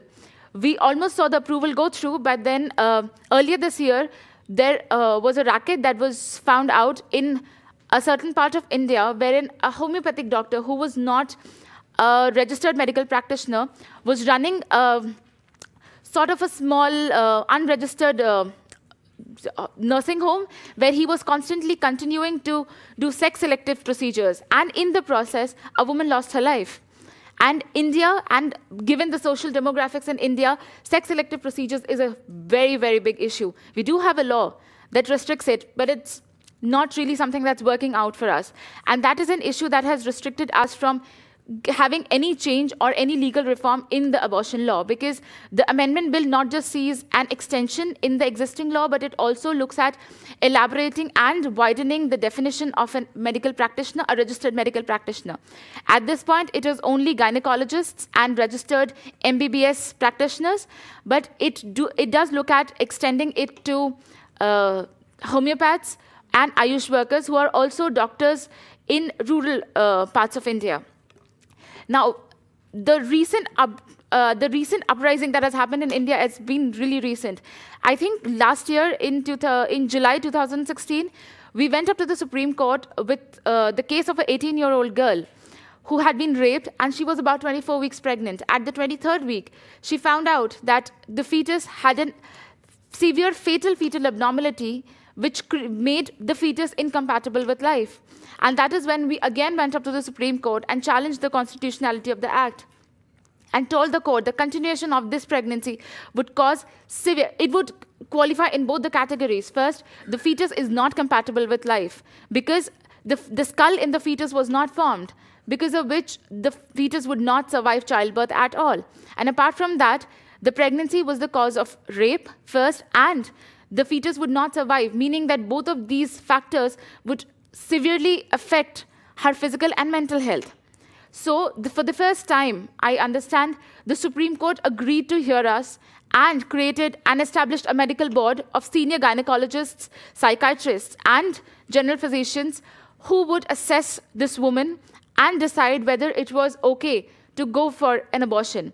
And after a 2-day assessment, the medical board gave an opinion that she is 18 and the fetus is not compatible with life. The risk involved in doing the abortion at this stage is exactly the same as doing it at full term.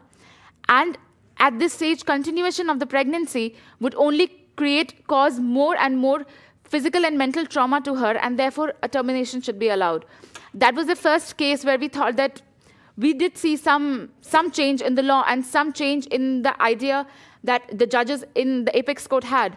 But we had still not gotten to the main part of the whole argument, because the first few cases that we did this year were also cases where the fetuses were incompatible with life, which means it was an easy choice, because in India, what we often face is not really a legal argument, but a moral argument.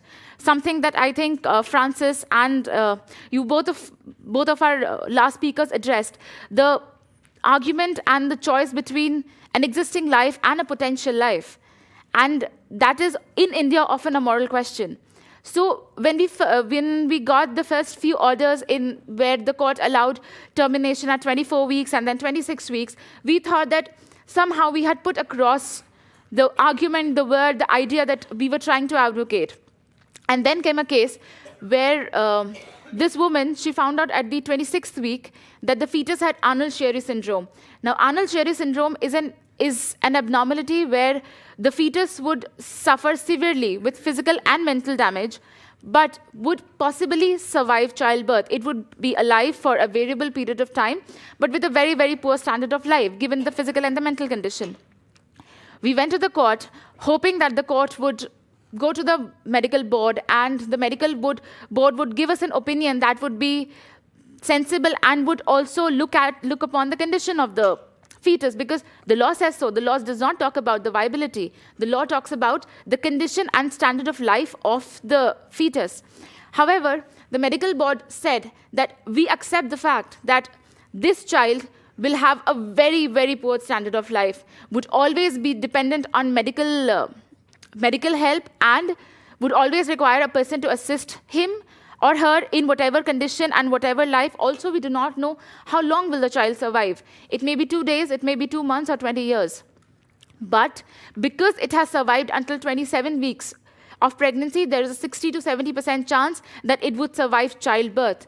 And therefore, we cannot give an opinion in favor of termination. And when we tried to argue the case on merits before the Supreme Court, the court said, we don't think you are in a position to argue it on merits, or we are in a position to hear it on merits. Brought us back to 2008 again. This woman, she went back to the same hospital that gave an opinion against her abortion, gave birth to a baby boy. The hospital tried its best to do whatever it could for 7 days, when the child was kept in an NICU to be treated by a neurosurgeon to see if something could be done to save the child. They could not. Eventually, after 7 days, they gave the child to the mother and said, do whatever you can do and treat the child well as long as the child is alive. The child died after 2 months. And I have been in touch with her, and she's still in therapy. It's been quite a while, and she's still in therapy, and she refuses to speak to anybody at all. This case was an eye-opener, not just for us, but also for the courts, I think, because eventually we went up to the court with multiple such cases, and seeing what happened to this one individual and seeing how a decision like this affects an individual, the courts and the medical boards have opened up to the whole issue from a very, very legal and medical perspective.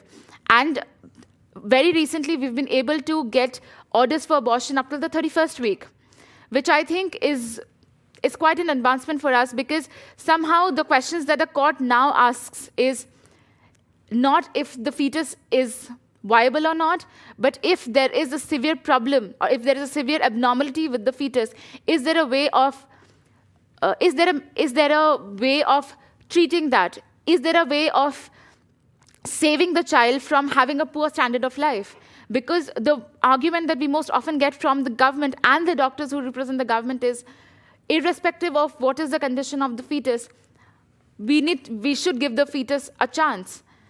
And I have never seen them argue or even touch upon the aspect of the health or the effect the pregnancy or continuation of this pregnancy would have on the mother, which it feels like is a very, very pro-life kind of an ideology. And eventually there are medical opinions that come from the doctors that are very neutral in nature, which leaves it to the courts to decide. And we have seen cases where the courts have been reluctant to give an abortion order because the court thinks that the medical board is neutral. So if there is no additional risk, if there is no additional physical risk to the mother, then it is okay for the mother to continue the pregnancy. And in those cases, we've had to ask the court, is it okay to, in a given situation where we know as a fact that there is no medical assistance that can be provided to this child post-birth that would change the condition of the child, and we know as a fact that these children would suffer from severe abnormalities and would have a very, very short lifespan, should we not consider the condition and the position in which this continuation would put the mother in? And we have been lucky, and the courts have been very receptive, and we've only got positive orders in the past few months. Very recently, we got a very good order for a 13-year-old girl who was raped multiple times and became pregnant, and the parents found out at the 27th week that she was pregnant. They went to a doctor, and automatically the doctor reported to the police, because we have a specific law that says in cases of child sexual abuse, anybody who has information of it is automatically obligated to inform the police and report it through an FIR, and if not so, they would be criminally prosecuted. And this doctor automatically contacted us because she was not 13 actually, she was 12 and a half. She was 27 weeks pregnant and really, really weak. And no gynecologist wanted to touch upon the case because they know that if they did it, they would be prosecuted criminally. Now, we have an exception under the law, both under the POCSO rules, which says that in cases of minor rape victims, the doctors who are assessing the child would have to give immediate medical services, which also include termination of pregnancy or contraceptive in cases of a possibility of a pregnancy. However, it is also restricted by an already existing law on termination of pregnancy that says that you cannot do it beyond 20 weeks. So the argument then was that it was a normal pregnancy. The problem was the pregnancy itself and nothing within the pregnancy that was causing the harm. We went up to the court, but by that time she was already in the 30th week. And the argument that came from the government was, I mean, so what, she's 12 years old. I mean, she's already completed 31 weeks. Let her go for 6 more weeks and she'll give birth to a child. This was the argument that came from a doctor who was standing for the government of India. And at that point, people who argue for the moral choice, we stood up and just said, is it morally correct to ask a 12-year-old girl to actually continue her pregnancy and give birth? There is a proper legal argument to it, but even with people who have been arguing morally on the ground that everybody should have, a chance, how is it morally correct to ask a 13-year-old girl to continue her pregnancy and give birth to a child? And how can we even imagine the effect of it that would be caused to her? And the court automatically asked the medical board to immediately go through with the termination of the pregnancy, irrespective of whatever opinion the government would have. Now, this is something that we have been able to achieve in about a year's time. The courts are now more open about the argument that abortion is one of the most safest procedures that are possible if done in safe conditions, which somehow brings us to the argument that the issue in India that safe abortion service is something that is not readily available. And along with, I think, liberalizing the abortion regime in India, the courts are also looking at creating a stronger medical framework and infrastructure for women, especially in rural areas of India, to access abortion, and even quickly so. But apart from that, what we're really focusing on right now is getting strict guidelines, specific guidelines from the Supreme Court, so that every individual would not have to go back to the Supreme Court and get an order for themselves, because it's really difficult for every individual from across a country of millions of women who are possibly going through the same issue to come up to the Supreme Court or have access to us. Also, these cases, our organization does these cases pro bono, but more often, individuals lawyers who practice in Supreme Court do not come that cheap, which is why a lot of people do not actually even think of going to the Supreme Court. And it's difficult for people to have access to just one individual or one organization who would do it pro bono. And we are also doing a lot of we've created a lot of pressure to the government to bring in that change in law, which says that increase the 20-week limit to 24 weeks and create an absolute exception that would give the right, not just an opportunity to request, but a right to a woman to ask for abortion in case of a fatal fetal abnormality. And I think apart from that, we're also working on the procedural parts because at one point we realized that when we get abortion orders at 30 weeks and 31 weeks, it is a little difficult procedurally because unlike UK, we do not have a set medical procedure in place that could be utilized for cases of late abortion, because the complications that come along with such surgeries are on a different level.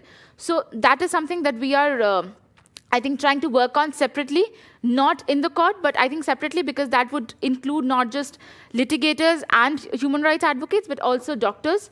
And I think that's, for now, that's working. Yeah. Just, if you don't mind, yeah. Maybe we'll just come back to that bit, yeah. because I think that point about just 30 seconds. Allies is... Yeah, 30 seconds. Okay. So I think I'll just wrap up by saying that for now, I think India as a country, not, I think, beyond the law that we have, we're doing quite progressively, and I'm hoping that we would see a reform in law very soon. Thank you. Want to stay here.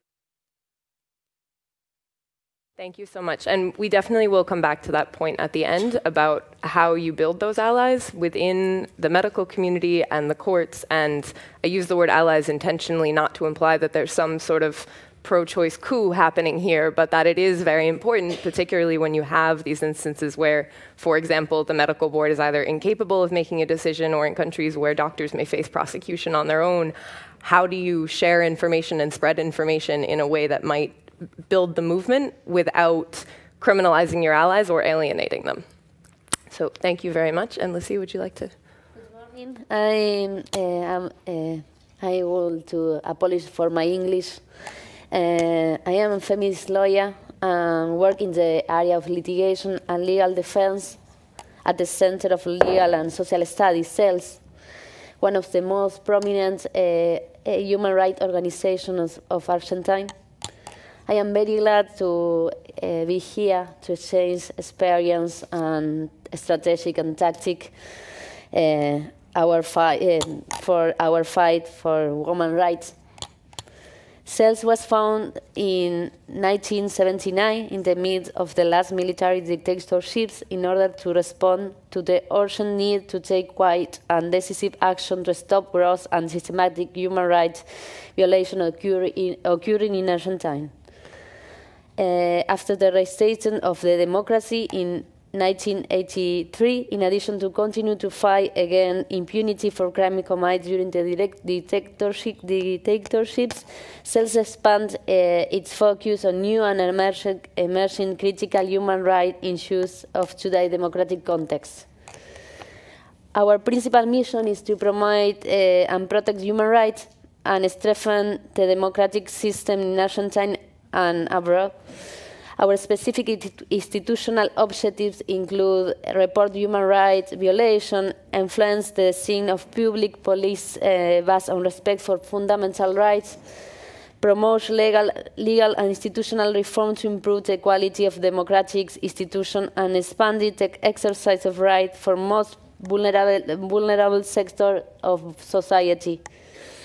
In order to achieve this, CELS use several tools such as national and international strategic litigation, research and advocacy on public policy. This work is also done in partnership with other national and regional international organizations as INCLO. In the last 10 years, we also incorporate in our agenda the struggle for the sexual and reproductive rights of women and against gender violence. We consider this one of the biggest deaths of the democracy. In Argentina, since 1921, abortions are only legally accessible when pregnancy poses threats to the woman's life or health, or when pregnancy is the result of rape or violation of the integrity of mentally disabled woman. Despite the criminal code permits abortion, Under this circumstance, the legal text was interpreted arbitrarily by judges and professionals of the public system of health.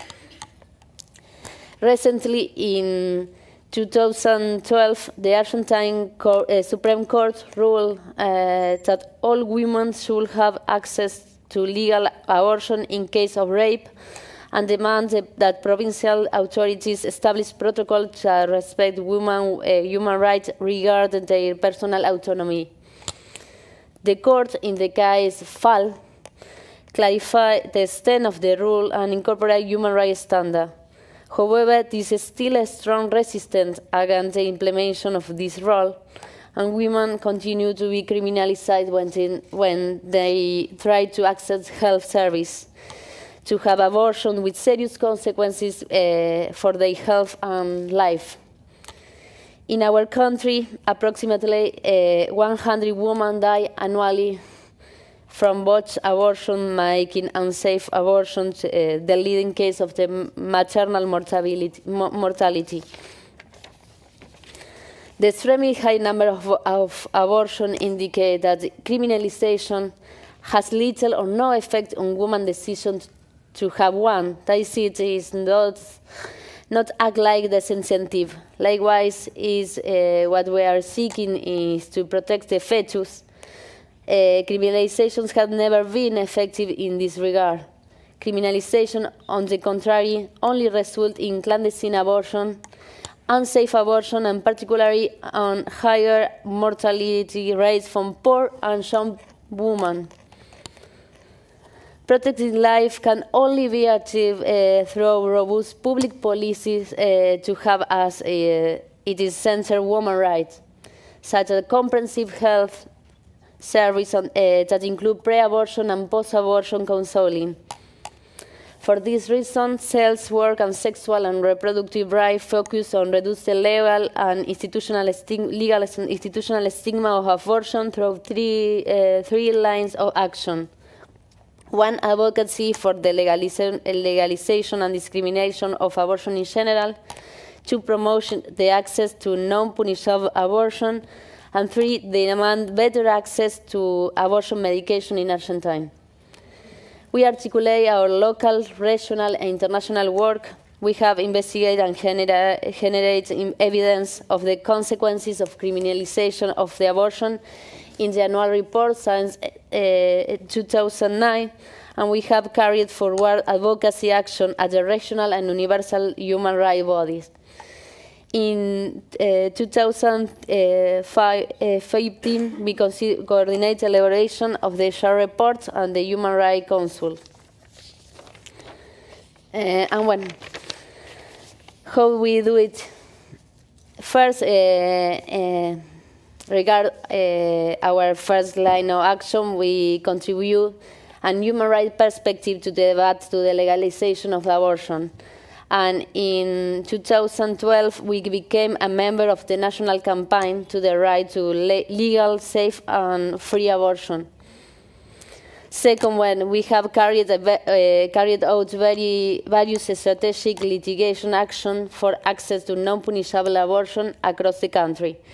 In 2014, with Amnesty International Argentina, and with the Latin American team on justice and gender, ELA, we sued the National Ministry of Health because it was failing to ensure access to legal abortion according to the Supreme Court ruling on the caso FAL case.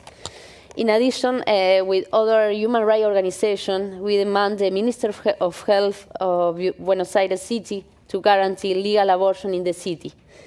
We also submit amicus curiae in a case of a young woman who was criminalized for accessing post-abortion care in a hospital.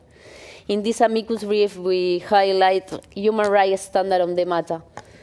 Since evaluate the implementation of the National Program of Sexual Health and Procreation, includes its mandate regarding legal abortion service and post-abortion program, and present freedom of information requests to find out about the state of implementation of program in the Buenos Aires province. Regarding our third line of action, demand better access to abortion medication in Argentina. We have been working toward making abortion medication more accessible. Despite the cases under which legal abortion can be performed according to the Supreme Court and the Criminal Code, and despite the Minister of Health's recommendation for medical abortion, no abortion medication has been officially recognized by the Argentine Health Authority. The World Health Organization recommends two medicines for safe abortion, misoprostol and mifepristona, which they consider essential medicines. The production and commercialization of the main medication, mifepristona, is not authorized in Argentina. Misoprostol has only been approved by the National Administration of Medication, Food Products and Medical Technology, and MAT, in combination with diclofenac sodium, exclusive for gastric purposes. In obstetric use have not been recognized, as its sale methods are extremely restrictive, making it highly inaccessible for women. Moreover, the pharmaceutical company, Laboratorios Beta, abused its monopoly over the production and commercialization of misoprostol, imposed exorbitant price. Since misoprostol is not recognized by the government as an essential medicine for women's sexual and reproductive health, it is not included in the obligatory medical plan that healthcare providers must comply with. For this, in 2015, in collaboration with lesbian and feminists and other organizations, we filed a complaint before the Commission of the Defense of the Competition against Laboratorios Beta for abuse their dominant position in the misoprostol market. Since the Secretary of Commerce has yet to resolve our request for sanction and preventive measures, the company continued the abuse practice at the expense of women's health, perpetuating economical barriers. Last year, we also filed a formal request before ANMAT to obtain a new resolution that regulates misoprostol sales conditions. This formal request aims to have restrictive regulation removed and have the obstetric use of misoprostol recognized in the packaged leaflet.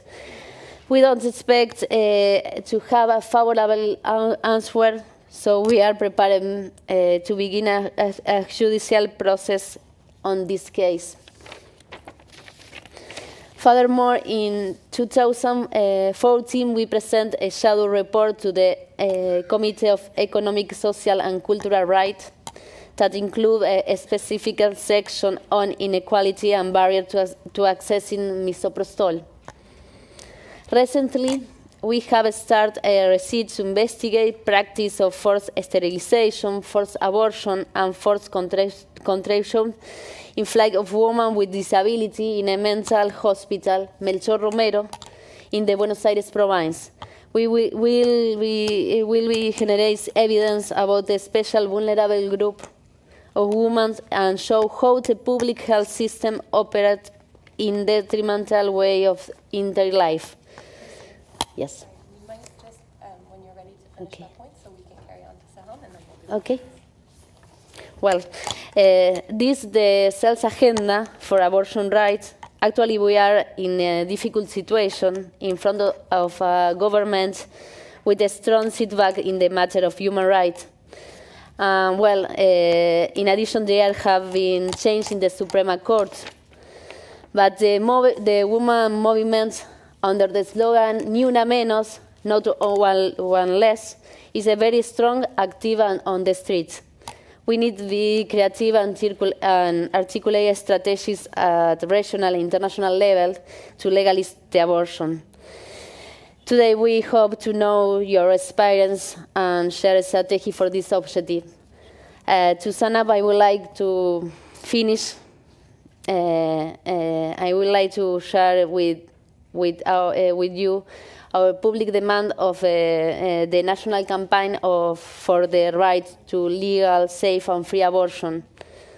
sexual education to decide, contraceptive no to abort, and legal abortion no today. Thanks.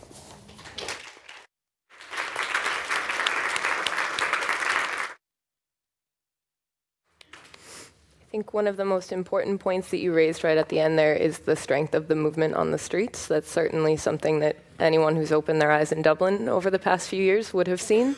And it's also something that I think will come out quite strongly when Seham is speaking, and also that intersection that's come up twice now of abortion rights and the rights of young girls. And in various countries, those rights are carved out in different ways, but I think that is something that is quite important, and particularly as Seham starts to speak about these concepts outside of an urban center, particularly when, as we were talking a bit about yesterday, the intersection of this and child marriage. And so I think that's something that also will come through a bit right now.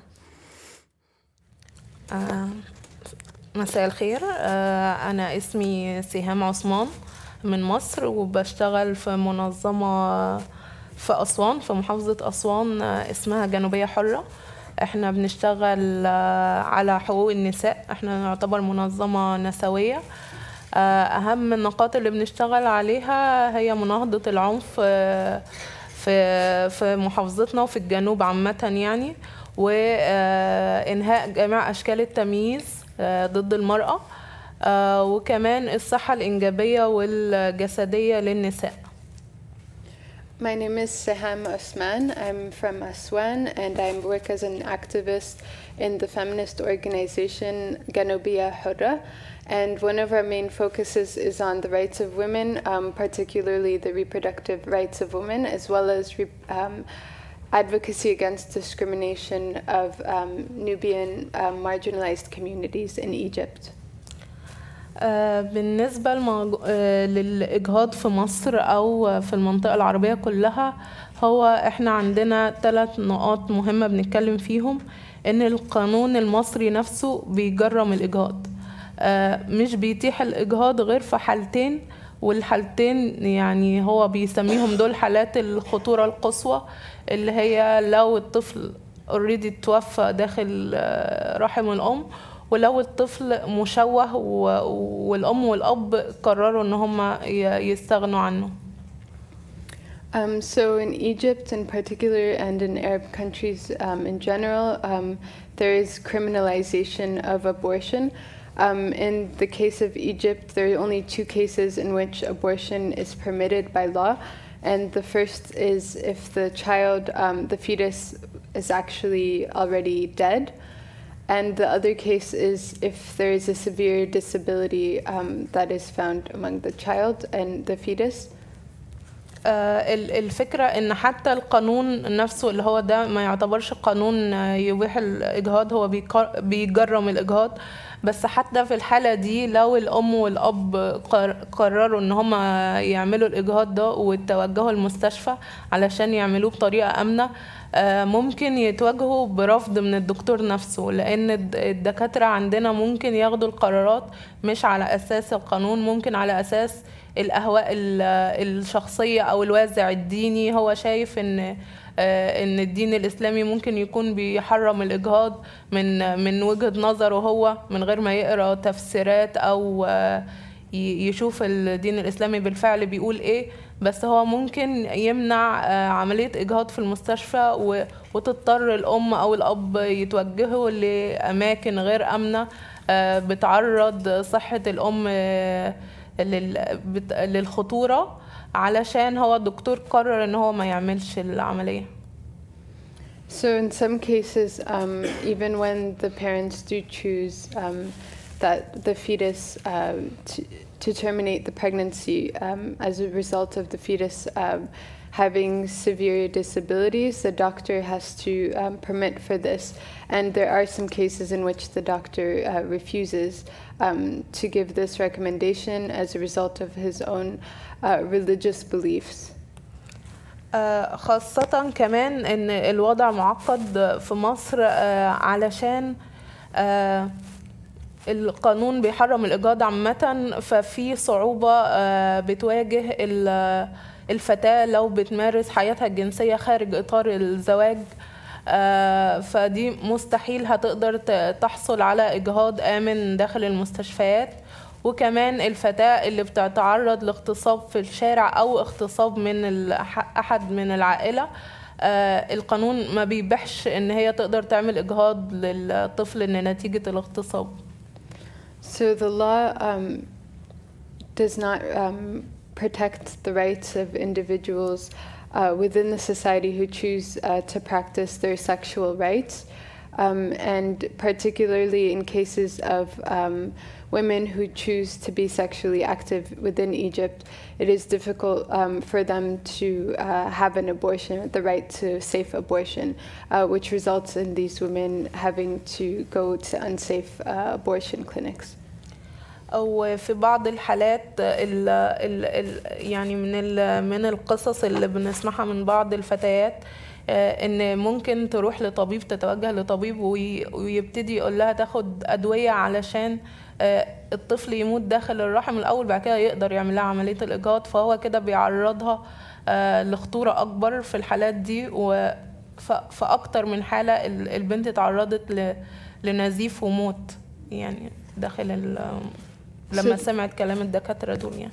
There are even some cases in which women and girls would approach a doctor seeking terminating the pregnancy, and the doctor actually requests that these women and girls take pills in order to cause a miscarriage, at which point he or she would then be able to have an abortion.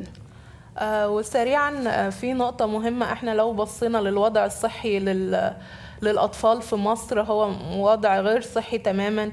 الدولة مش بتوفر أدوية لمنع الحمل، مش بتقدر يعني تضمن حقوق طبيعية للطفل ده بعد ما يتولد.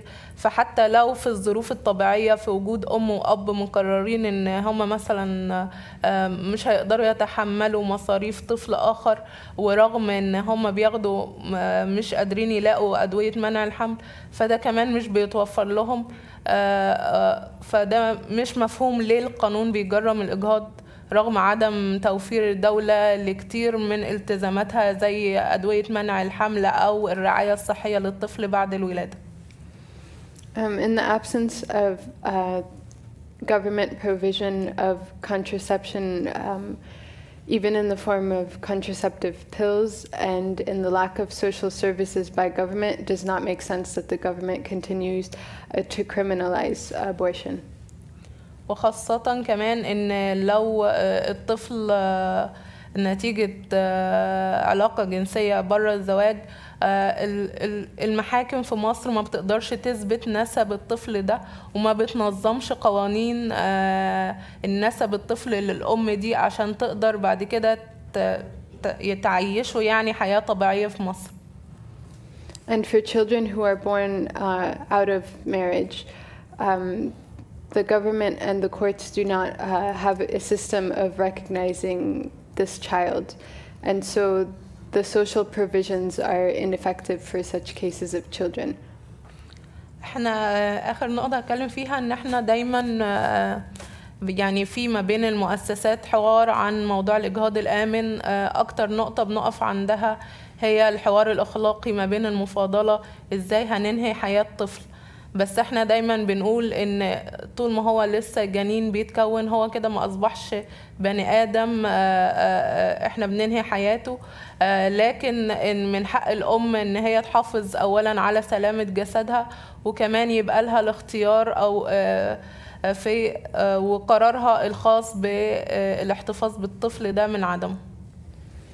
And the last thing that I would like to discuss is the fact that there is a right of women to seek their to have reproductive rights, and to make these types of decisions regardless of what society may think. شكرا. Thank you.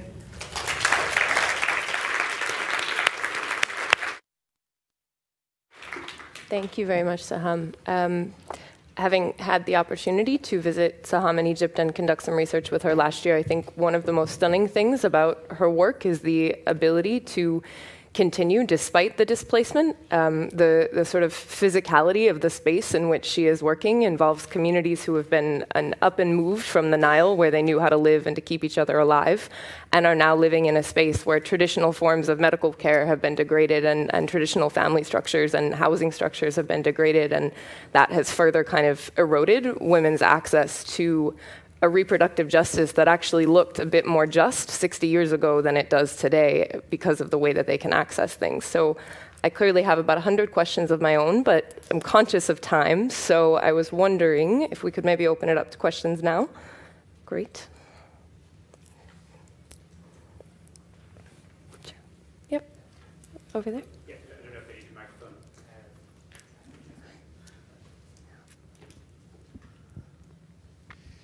Hello, my name is William Quill, and it's very good to hear the perspectives from around the world. One of the things that was touched on a few times is where there are, I suppose, exceptions for cases of rape. And it's one of the things that are being considered at the moment here in Ireland. And it's something that I don't think is being, it got a lot of scrutiny at the committee, but in public discourse, about what that would actually mean for somebody who, within a very short space of time of a sexual crime, of having to report this in a particular way. So I'm curious as to the experience of how this is actually implemented and the reality of how this wouldn't be efficient, a good means for protecting women's rights. Okay, maybe we'll take two more and then allow them to answer, if there are any more.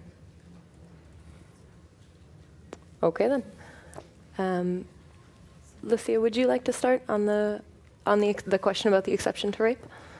En realidad, el sistema de causales, como el que hay en Argentina, es muy limitado. Digo, pensar en,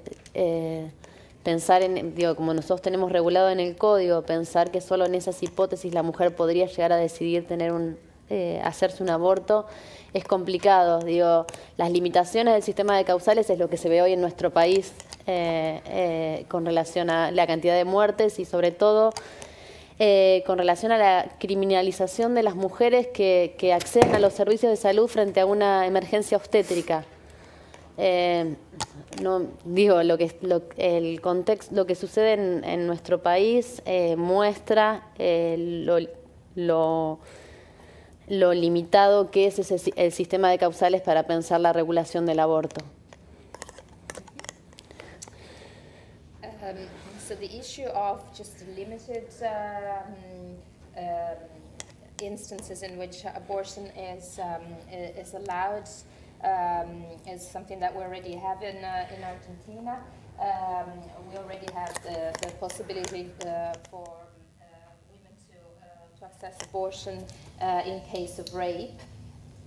However, we see the limitations of this because women are still criminalized when they get to a hospital, when they reach a health center. So we really in Argentina is really an example of the fact that this approach is very limited. This approach of limiting abortion to just a certain instances, certain reasons.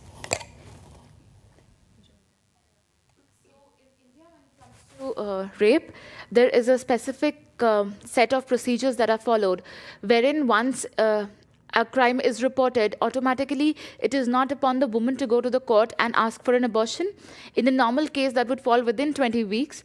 The police would go to the district court. They do not really have to go to the High Court or the Apex Court for an order. They would have to go to the district court, which is the basic level of court in India, to go and seek for an abortion, because that is something that has been mandated under the law. The problem that we face is where a case is reported really late, which is very often the case of minor rape victims like the one I mentioned. That is something that we are still struggling with, and only individual cases have come up. And apart from that, there are cases where I think it is not initially detected, and then women fail to go and get follow-up checkups from the doctor, which then come up in the post-20-week cases.